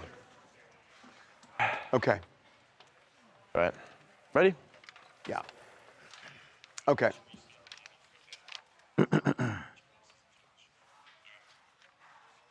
Okay, here we go. Welcome to TMZ Live. So a suspect is now in custody. And according to authorities, at this point, they believe he acted alone in the assassination of Charlie Kirk. Yes. The suspect is a 22-year-old Tyler Robinson. The suspect is 22-year-old Tyler Robinson, and we have learned a lot about some of the communications that he had with family members that concerned family members. And his anger toward Charlie Kirk. Anger that he openly displayed toward Charlie Kirk. And also things that he did after the shooting that are really puzzling, which we're going to get into. His communications with his roommate about the rifle that he allegedly used to kill Charlie Kirk. It's all very puzzling. So we're going to back up a little bit and start in high school 5 or 6 years ago, where he was a 4.0 student, aced the college entrance exams, got a $32,000 scholarship to a Utah university. He enrolled, dropped out after the first year, and things at some point around then seemed to turn bad. Red flag, the one semester and then drops out. I mean, when people do that, typically something's really wrong. Or, you know, they're trying to discover themselves. But in his case, but look at what happened. Well, he got radical. He got somehow radicalized and really radicalized against the world in which Charlie Kirk lived. Right. And according to the authorities, he had, at some point before Charlie Kirk's arrival in Utah on the campus there of Utah Valley University, there was a dinner where he's sitting down with his family, and someone mentions that, oh, I heard Charlie Kirk's coming to town.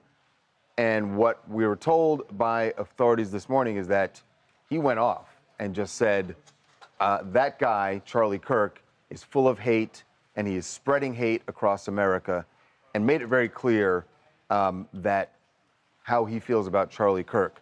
And the word radicalized was used by a family member who spoke to investigators. So, you know, there's something that seems to be in the culture of people who are doing things like what Tyler Robinson is now accused of doing, which is to inscribe something on a bullet casing that is designed to kill an adversary. And that happened here in a very big and revealing way. Right. And remember, Luigi Mangione did the same thing, but this some of the things that they said were on these bullet casings. Hey, fascist, catch, Bella Ciao. Now, Bella Ciao is something that the Italian resistance would say it was a song, actually, to fight the Nazis. Yeah. And then another one that said, if you read this, you're gay, LMAO. And I'm told that is part of meme culture and young people who are online all the time. Right. It's a phrase. So, look, so he, and you know, we got this video late yesterday where you see him actually walking to the campus. He's 3 minutes away when this Ring video was shot, and you see him limping there. It looks That's like not an injury. Yeah, that he had the rifle down one of his pant legs. And then I think so relevant that 6 minutes after the shooting, we got this video from a Ring camera, and this is apparently Tyler running from the scene. Back now in the other direction, Now you're away from campus. And you're going to see he's not going to have that limp, which means he lost the gun right around there. And well, we now know, because they revealed where he dropped the gun, it's basically between the campus and those houses there. So this leads us to Tyler Robinson's roommate. Right. And so Tyler Robinson allegedly confessed to his dad, would not turn himself in. His dad told a youth pastor. The youth pastor called police. Then the police came, they arrested him, and they interviewed his roommate. Right. And Tyler's roommate said something to investigators about a joke. That's a quote. They said that the roommate said to them that Robinson had made a joke on Discord on the chat platform. And this is a little why he described it as a joke, but this is Governor Spencer Cox explaining these messages. Investigators identified an individual as the roommate of Robinson. Investigators interviewed that roommate, who stated that his roommate, referring to Robinson, made a joke on Discord. The content of these messages included messages affiliated with the contact Tyler, stating a need to retrieve a rifle from a drop point, leaving the rifle in a bush, messages related to visually watching the area where a rifle was left, and a message referring to having left the rifle wrapped in a towel. The messages also refer to engraving bullets and a mention of a scope and the rifle being unique. Messages from the contact Tyler also mentioned that he had changed outfits. So this is the part that I'm still having a problem with. Like you said, doesn't sound like any kind of a joke. But the big thing is, it sounds like these messages on the surface were designed that he is somehow asking people to retrieve and then get rid of the evidence, the rifle. Right. And he's saying there's a need to get this rifle wrapped in a towel, which it was, in the bushes, which it was. So then you start thinking, was somebody else in on this? Was somebody else in on it that he was relying on to get rid of the evidence? At this stage, the investigators say no, they do not believe that the roommate or anybody else was involved here. But isn't it puzzling?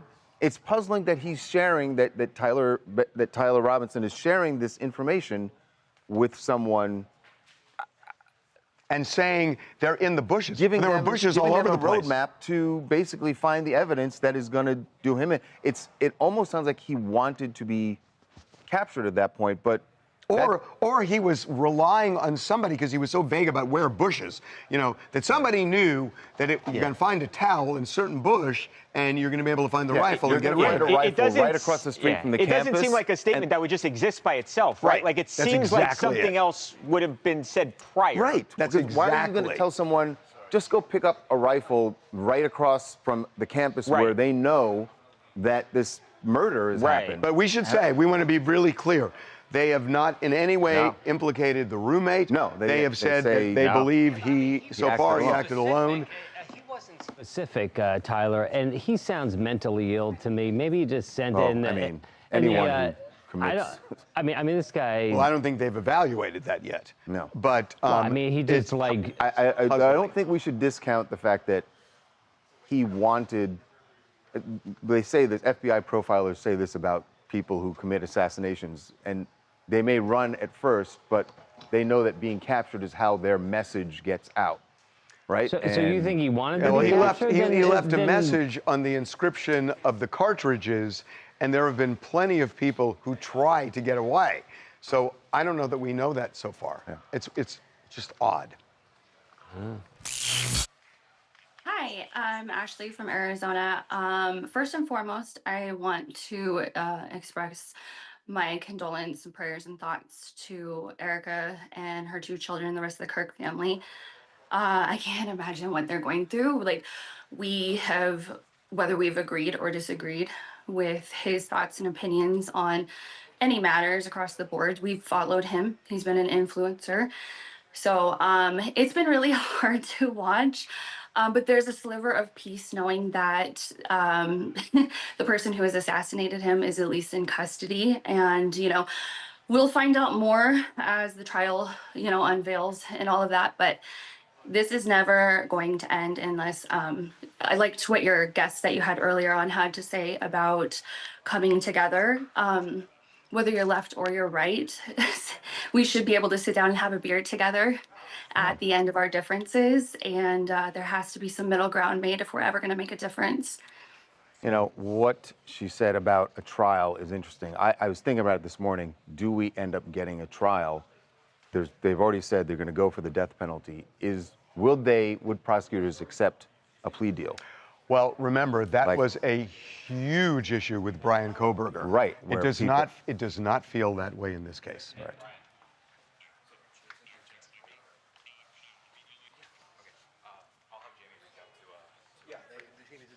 Taylor never. They didn't agree to report.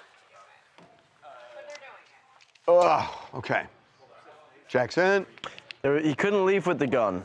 There was no other option but to ditch it. Once he did, he knew he was going to get caught. The post makes sense to clear one's conscience.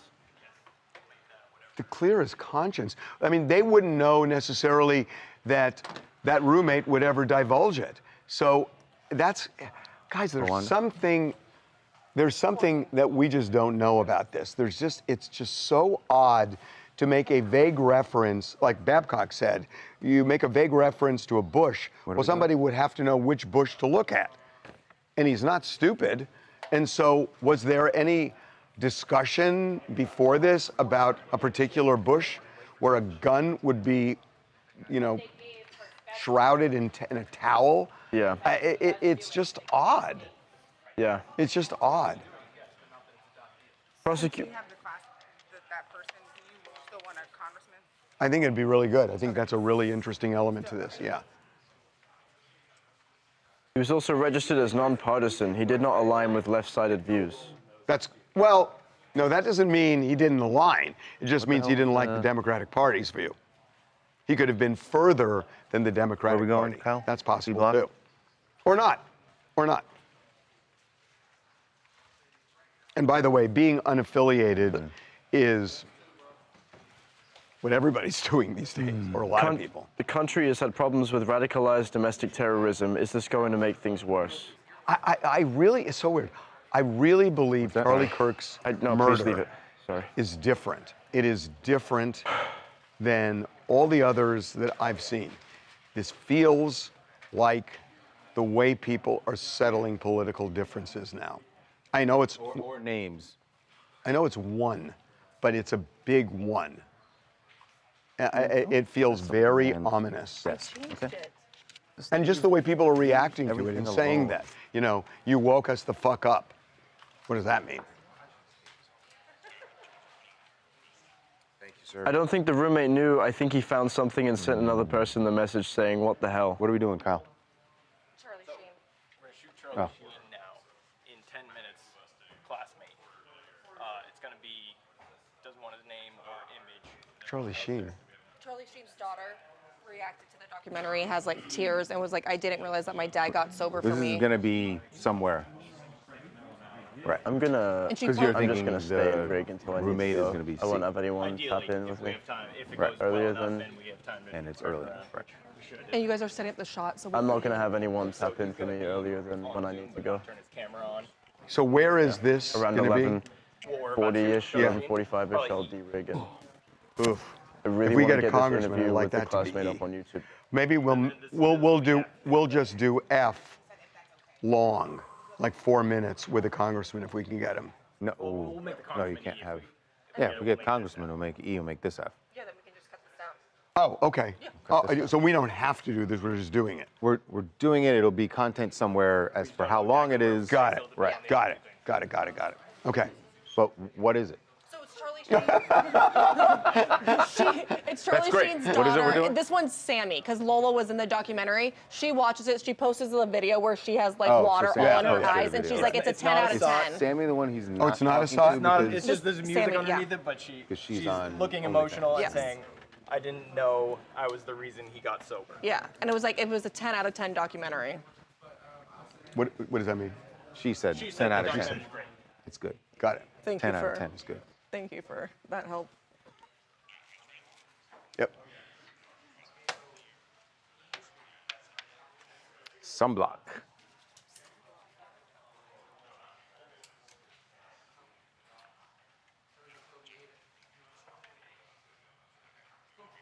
Okay. AKA Charlie Sheen, the documentary that is now streaming on Netflix. Have you seen it yet? I have not seen it. I have not. It's 2 parts. Is it 2 or 3 parts? I think it's 2 parts. I have not seen it yet, but I have heard that it is really astounding how much he reveals about everything that he's gone through. I mean, we saw a lot. We covered a lot. We were with him seeing all the craziness, but there's so much more that apparently we don't know. And even, obviously, the public doesn't know, but even his family.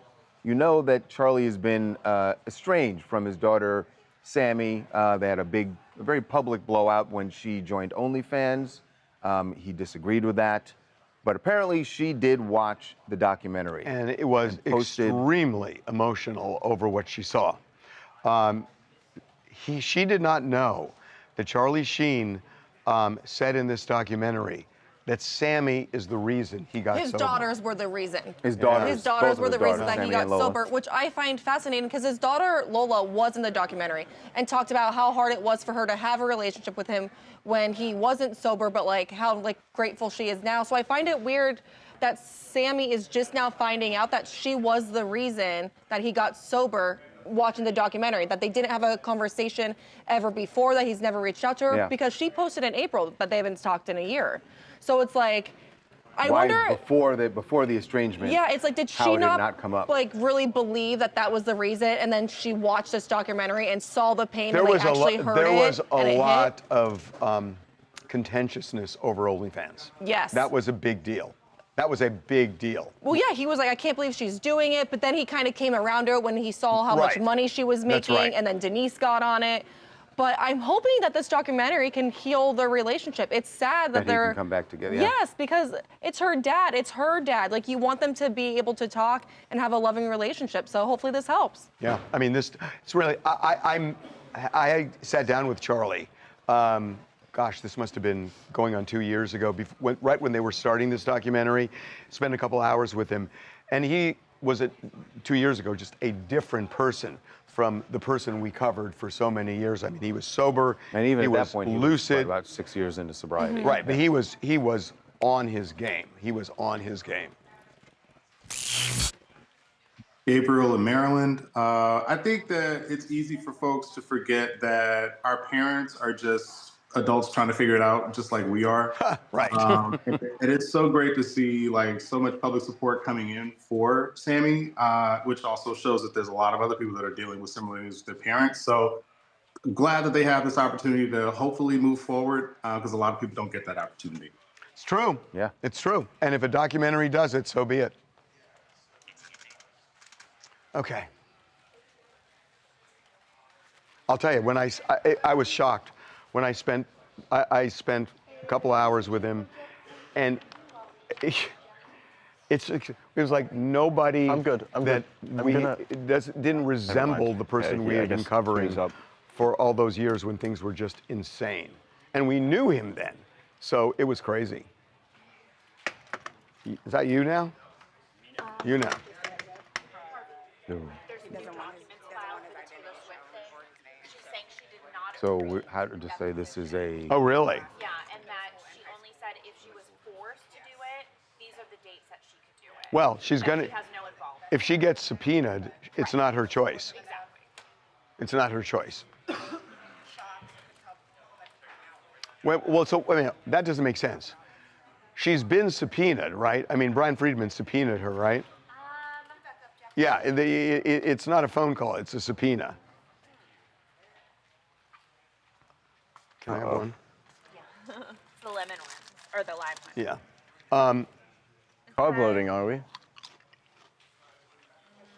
I'm writing in response to the letter from counsel for Wayfarer delivered to court yesterday. So it was a letter.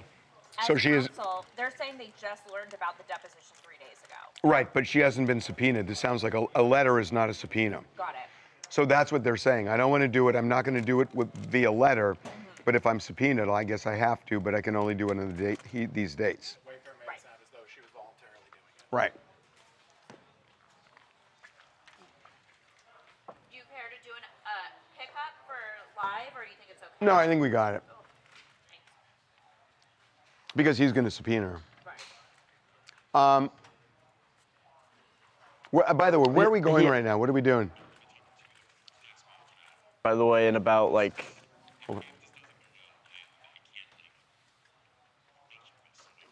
Okay, we'll figure it out. Yeah.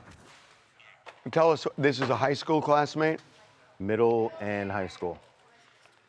And they knew each other casually, the good friends.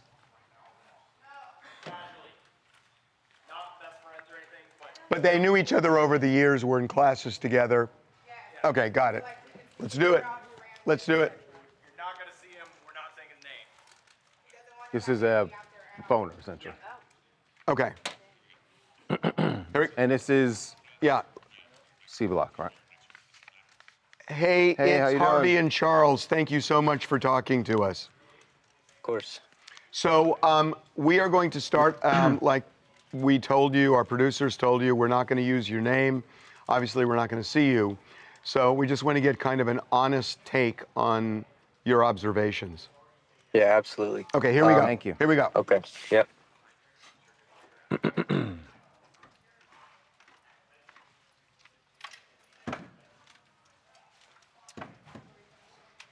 Tyler Robinson, the 22-year-old suspect in the Charlie Kirk assassination. You know, growing up there in Utah, only 22, so not that removed from people that he grew up with, that he went to high school with. Right. We're trying to learn more about who this person was, what made him tick, and how he ended up in the middle of this horrific crime, committing this crime. So we are joined now by a former high school classmate and middle school. We are not revealing his name, but nor showing him. Or showing him, but he has agreed to speak to us, so we can try to learn some more. So he's welcome. you're on right now, and look, we know this much. He seemed to be smart. He seemed to be a good student. He had a 4.0. Give us kind of a profile. We know that you were in class with him for years. You had seen him, not necessarily great friends, but give us your honest impressions of him the way you saw it. Yeah, absolutely. I just want to preface, like, I was not great friends with this kid. I don't want to act like I knew him super well. But from my impression, I feel like I'm well observant. I would say that he was, yeah, absolutely very smart, and that was obvious.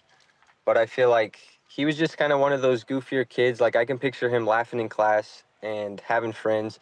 He wasn't one of the kids that, you know, was sitting alone in the corner, anything like that. I wouldn't describe him that way at all. But I would say he definitely had, or at least seemed to have, somewhat more of the personality of being very online, being very much in tune, like with memes, those kind of things. I feel like that was kind of the people that surrounded him as well. I would say that's my best impression of him. I don't want to go into too much depth and make anything up, because that's not what I'm going to do, but that's what I'd give you. No, we appreciate that. Do you know anything about him being, was he a hunter? Do you know if he went to shooting ranges? You know. No, I don't know anything about that. Did you ever hear anything political from him? Did he ever give you a sense of how he leaned in a very broad way? No, I wouldn't say that at all. I also feel like this is 2018. I don't think people were quite as opinionated on their side at the time, so you wouldn't just casually hear someone talking about something like that. And especially not me. I didn't see him enough or talk to him enough to really get that in depth about something. But Did he play sports? Did he have a girlfriend? that I don't know. I don't think he played sports. Just from looking at my yearbook, he wasn't included on like any of the club pages or anything of that sort. So I wouldn't say that he did, but at least not for the high school. We know that his father made a call when trying to convince him to turn himself in, called a youth pastor. Do you know anything about what church they attended, that the family went to? No, I have no idea. Did you ever hear anything about like what his goals were? I know that he got a scholarship. I mean, was there a particular, I don't know, career that he had talked about? Any sense of that? No, I definitely didn't get an impression of anything like that. I just didn't know him well enough. What was your reaction to the news this morning when once we heard the FBI and the governor announce the name? Yeah. How did that strike you after having gone to school with this person for so long? Yeah, it was extremely shocking. I still live in that same town, and I just couldn't believe that he was in my same class, my same high school, and that I had seen him so many times before. So it sounds like he was a kid who just kind of blended in, did not stand out in any particular way, but there were no warning signs to speak of. Is that a fair assessment? Yeah, I would say so. I feel like of the times that I interacted with him, I was never left with an impression one way or another, like, oh, he's extremely happy, oh, he's extremely unhappy. It was just kind of in the middle somewhere. Well, look, we really appreciate your honesty that you're not overstating anything. But it does paint a little bit of a picture. So thank you very much. We really appreciate the time. Yeah, of course. Thank you. Thanks again. I think what's clear there is a lot changed between high school and remember, he's in high school during lockdowns, right? Well, during 2020, it must have been toward the end because he said this was 2018. Right. So yeah.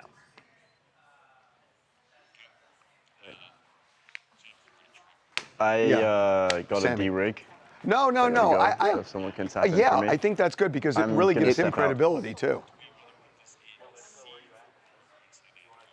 See. What year is? 1 second. You guys, I'm sorry. What year? What class? Or did we get the congressman? He graduated high school in 2021.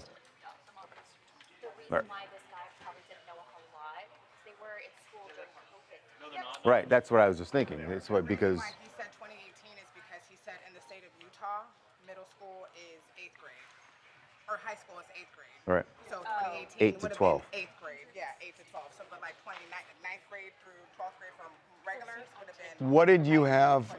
Yeah, cut him. Cut the whole thing. Yeah, you want to hear that the I don't knows are significant because it really shows his credibility. What did you have an F and G?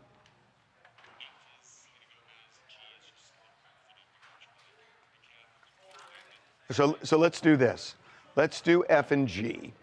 And then if we can get a congressman in the next half hour, we'll do him or her, put that in E, do a trim down of Sammy right now so we can pop that in if we need to. And that way we've got a half hour to try to get a congressperson. That's fine. But then what would you do in F? Oh, okay.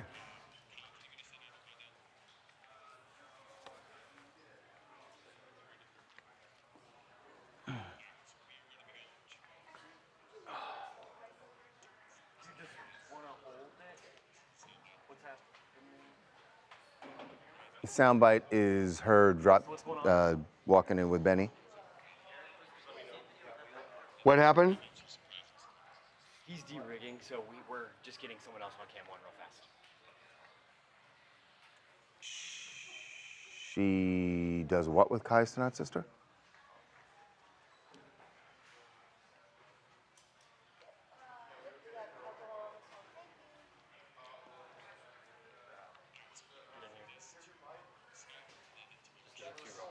Okay.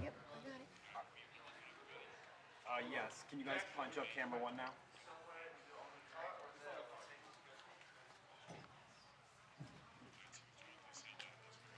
Got it.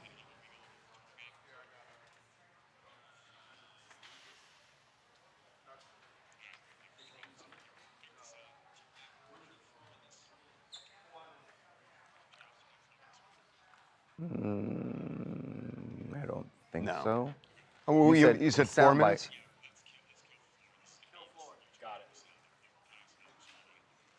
Okay. Do you have a list of the other people that Kai Cenat's had on? What day is he on? But there's...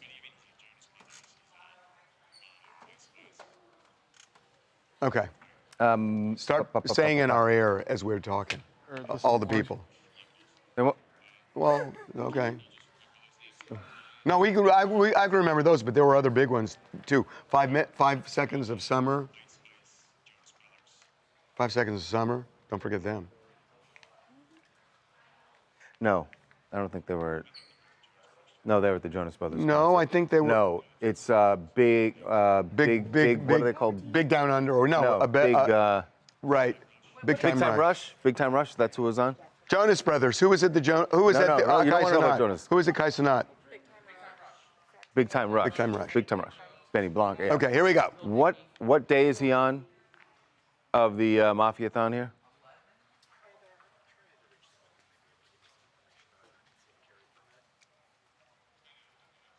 Okay, here we go. Kai Cenat's Mafia-thon rolls on. He's streaming for 30 days straight. Everybody is jumping on this. Everyone is there. He got one of the most popular people in all of show business to drop in with her fiance. Yep. That would Selena be Selena Gomez Gomez and Benny Blanco. And she sort of brought Benny to the party, kind of dropping him off like a parent.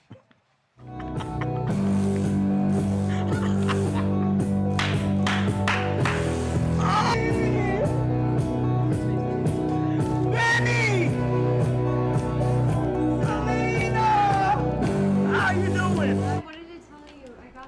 That's crazy. He has gotten just ever. So she leaves, and so wait, he's having a sleepover with Lil Dicky, Benny Blanco, right? And Kai then Cenat. I like Benny walks in with his pillow. So they give Benny this fold-out bed, and he is just suffering. And so he says, in the middle of it, he's like, not feeling good, want to go home. Like a kid at camp. He couldn't. I know he couldn't last. He has had Kim Kardashian, Mariah Carey, Big Time Rush, Lotto, I mean, Ray J. He has had everybody on this show. It's just crazy. It is. It's a quite phenomenon. Thing. 30 days straight of streaming, and no lack of guests. You know what this reminds me of? You know what this reminds me of? When we started, there was this thing that actors and actresses would not lower themselves to be around reality stars. Yeah. And it was this The whole Kardashians thing. were labeled persona as that. non grata. Right. Famous for doing nothing. And it all shifted. And it's shifting again now with YouTube and Right. streaming. And there'd be people who'd say, "What? He's not doing anything for 30 days. We're supposed to watch that?" And yeah. yes, millions and millions of people yes, are watching. we are. Hi, it's Dorothy from Phoenix here. And when I saw Selena Gomez just casually dropping Benny off at Kai's house, like she was a soccer mom at a sleepover, it was weirdly wholesome. Honestly, she looks great. She was super sweet to Kai's sister. And I think this speaks volumes for like how important streaming is, because she took time out of the wedding chaos for all of this. Like that's surprising to me. Right, because that's a 24/7 job. What else you guys want to talk about?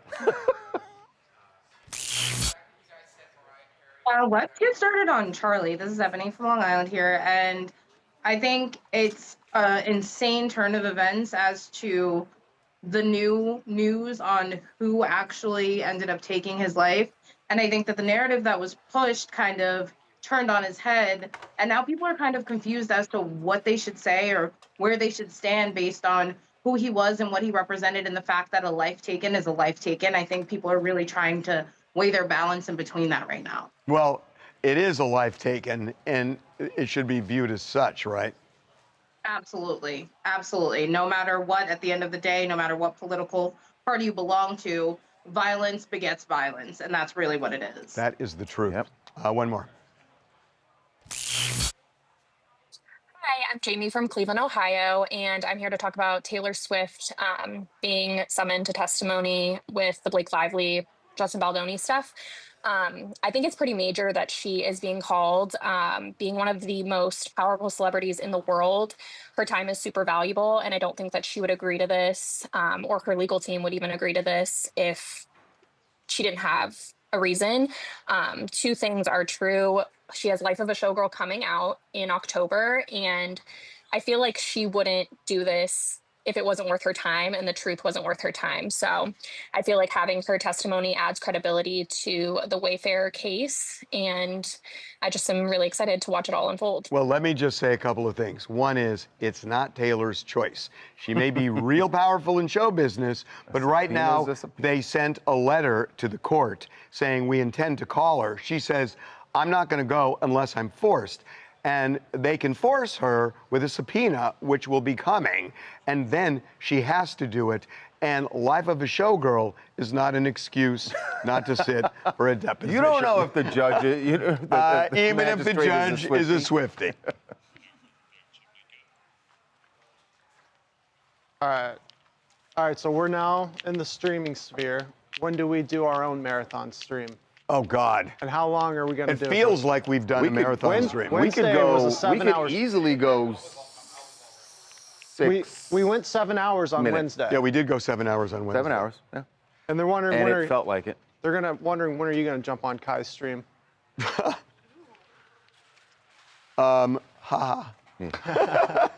have to be invited first. Right.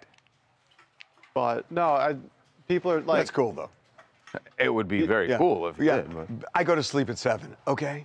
Do it in the morning. And he's on 24/7. Just get a morning shift. You guys can do a workout together at 2 a.m. Not at his place. I'm sure he's got a gym I'm sure there. he's got a full setup at home. He's not living in like a. Well, it kind of looked like. apartments. I got to say, it kind of looked like a crash pad. It did. But I mean, similar to Kai, we've also had celebs on our own streams. Fair Abraham, Master P came through when we were on stream as well. Even before streaming, I mean, we've had Lindsay Lohan roll through here, Kim Kardashian. Yeah. Oh. Where are you going? He's got. Ooh. Ooh. Why are you going to the dentist? You should be going for this. Plastic surgery. Yeah. There was a huge revolution in Nepal just now. In Nepal? Yes. Gen Z has overthrown the government, and they have elected their new leader. What are you talking about? What? Dead ass. Are you serious? I'm serious. Dead ass, man. Dead ass. Dead ass. You just said that like he was supposed to know what. Sorry. Dead ass. He was like, what? They elected their new leader through a Discord vote. Get out. They had a vote on Discord. How are they? Nepal? How are they approving that? I had read something about Nepal and their. This sounds very sketchy, everybody. Jackson, I think, does not have the full story here. They didn't elect a president under a Discord vote. Do your research. Oh, dead ass. Dead ass, man.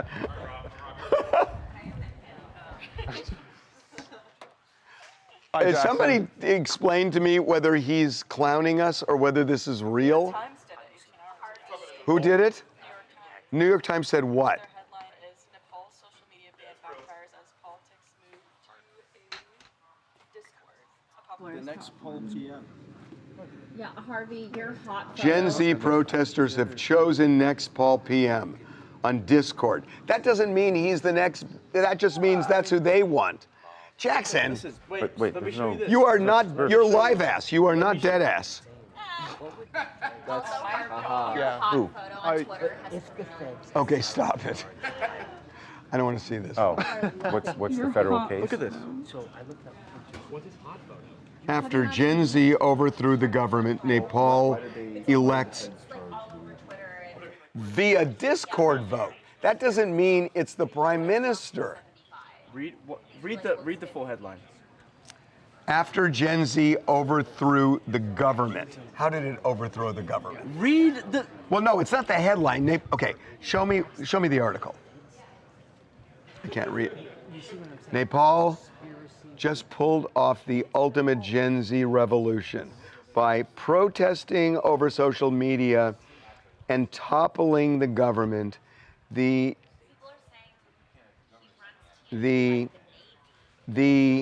electing the new leader on Discord. The new leader is meeting. I just don't believe this. I mean, first of all, what am I reading?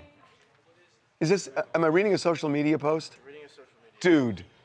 But because it didn't come from a media. Well, yeah, I want to see that. Give me something where it shows Nepal has voted, has decided we're not going to the ballot box, we're going to Discord, and that's how we're going to elect a prime minister. Oh, I'm sorry. Well, You guys catch that? You see what just happened? You see what he just did? You're a bad catch. Clip it. Yeah. I'll admit, it seems a little unlikely. Seems a little unlikely. Seems a little unlikely, but I thought it was a cool story. Yeah. All right. Yeah.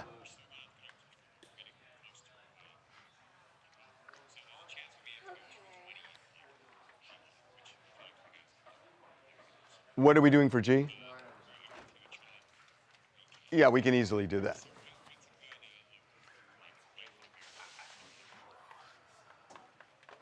Yeah, I like that. Are you calling Tim Reagan? Are they calling Tim? They and what we he's not likely? I thought you had a relationship. We've had him on.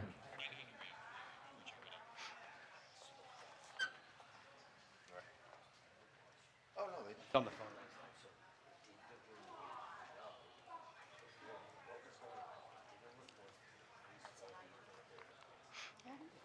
What? What? They're just laughing at you tossing. I know. I'm sorry. That was it was a bad fumble, assault. It was a bad fumble. No, it was a fumble. It was not an assault. Do you do your own hair? Dude, Jim, explain how this place works. There is no makeup. There is no hair. There is nothing. Everyone does it themselves. There is nothing. Well, at least for me. What do you mean, at least for you? Like, who else? Who has makeup? Well, that's, you know, I mean, that's our own thing. But Charlie Neff does her own. No, we weren't. Nobody was. Hey, we don't. Yeah, I mean, that around really here, is the Alexa. thing. I'm an old ass man, and I don't put makeup on. Boy, what a mistake, right? I hate it. I just hate it. What, doing your hair? Oh, no, I or- hate putting, because when I was a TV reporter, when I was But you had to do your own makeup. No. When you were a reporter? No, we had a makeup department. You did? Pauline. You guys are fancy in Pauline. LA. What? I don't need a brush. You were fancy in LA. We didn't have Phoenix. No, we had to Pauline. Do our own. Oh, Pauline would give me the dirt. Pauline knew everything that was going on. Pauline, when I was a local reporter. You had to be able to put your own makeup No. on. Come on. Oh, I could, yeah, but it was mostly Pauline. And one day I was in the makeup chair, and Pauline said, "You should have a cleft." And I said, "What are you talking?" She said, "You should have a cleft." So she said, "Let me do this." So she took a pencil and she drew a cleft, and she said, "Watch this." So So I do the show, and then she says, "That looked great." She said, "We're going to do that every day," and so they did for like 5 years, every day. And the thing is, it would move sometimes from here to here. Wow. Sometimes it'd be big, sometimes That's it'd be so small. offensive to the cleft community. I know. Wow. People would be very upset with you. I loved Pauline. She was great. She was so fun. And Pauline, well, I'll tell you later. So what are we shooting? Okay. Okay, let's do G. Oh, God. So just so you guys know, we're going to finish the show, and then we're trying to get a congressman. I'm really interested in this. There's this whole thing in Congress now. They're afraid to hold rallies. They don't want to have town hall meetings. They're asking for security. There are kids who are asking their parents, please don't run again. It's become a huge thing. I'm telling you, this is the Charlie Kirk assassination is different from just about everything we've seen before. And it's been a flashpoint. And that's what's really interesting here. You know what? Let me ask you something. What is I kind of want to know this because that's something we can talk about here if we're not going to get a congressperson. This is interesting. Daily Mail just did an exclusive with his grandma. Okay, let's just do this for 220. Here we go. Can you send that around? Yeah, we can always redo G. Yeah, okay. Gotcha. Okay. 220. You seem to think that's your good side, huh? I just noticed you just naturally always go that way. Literally was fine here, and you started moving. No, I was just moving over to get over here. I'm fine. No, I'm totally fine here. I don't have a good side. Of what? With Tyler's grandmother. She said, my son, his dad is a Republican for Trump. He is the shyest person. He has never, ever spoke politics to me at all. Wait a minute, this is Tyler's grandmother. Tyler's grandmother. Saying, right. I mean, we knew that the father was Republican. Yeah. She doesn't think, she thinks they have the wrong guy based on, I mean, obviously, you know. Okay, here we go. Oh, yeah, she said she doesn't think he ever shot a gun. Okay, here we go. Yeah. This is G block? Yep. 220. 220? Yeah.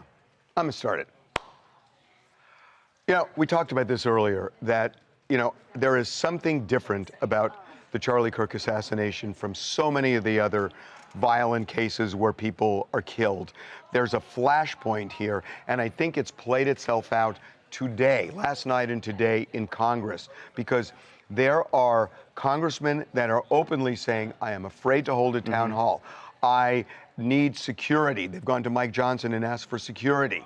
They have their kids are begging their parents who are representatives, don't run for re-election. You'll get killed. This one is different because this is the first political violence, first assassination that has happened to such a brash public figure on the political stage in recent years, since things have been so ratcheted up. There have been other acts of political violence, but also I think the way this one happened and that everyone saw what happened, it is incredibly jarring. You're so right. Not just for America, but as you said, for the people who are running and really for their family members who say, there's no way that you can see that and not immediately think that could be my loved one. It is not alarmist to feel that way. It is not alarmist. It is real. Human.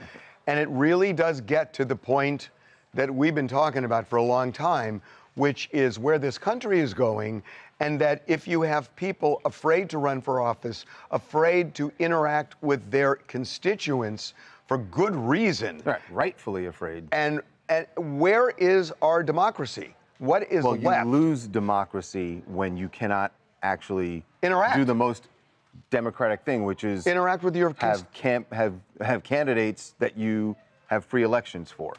Without those two things, you don't have democracy anymore. We have gotten to a point where it is just dangerous to go out.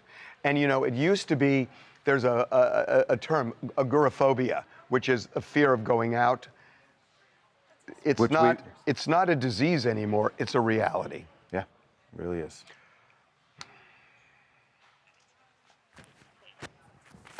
Oh, hope everyone doesn't.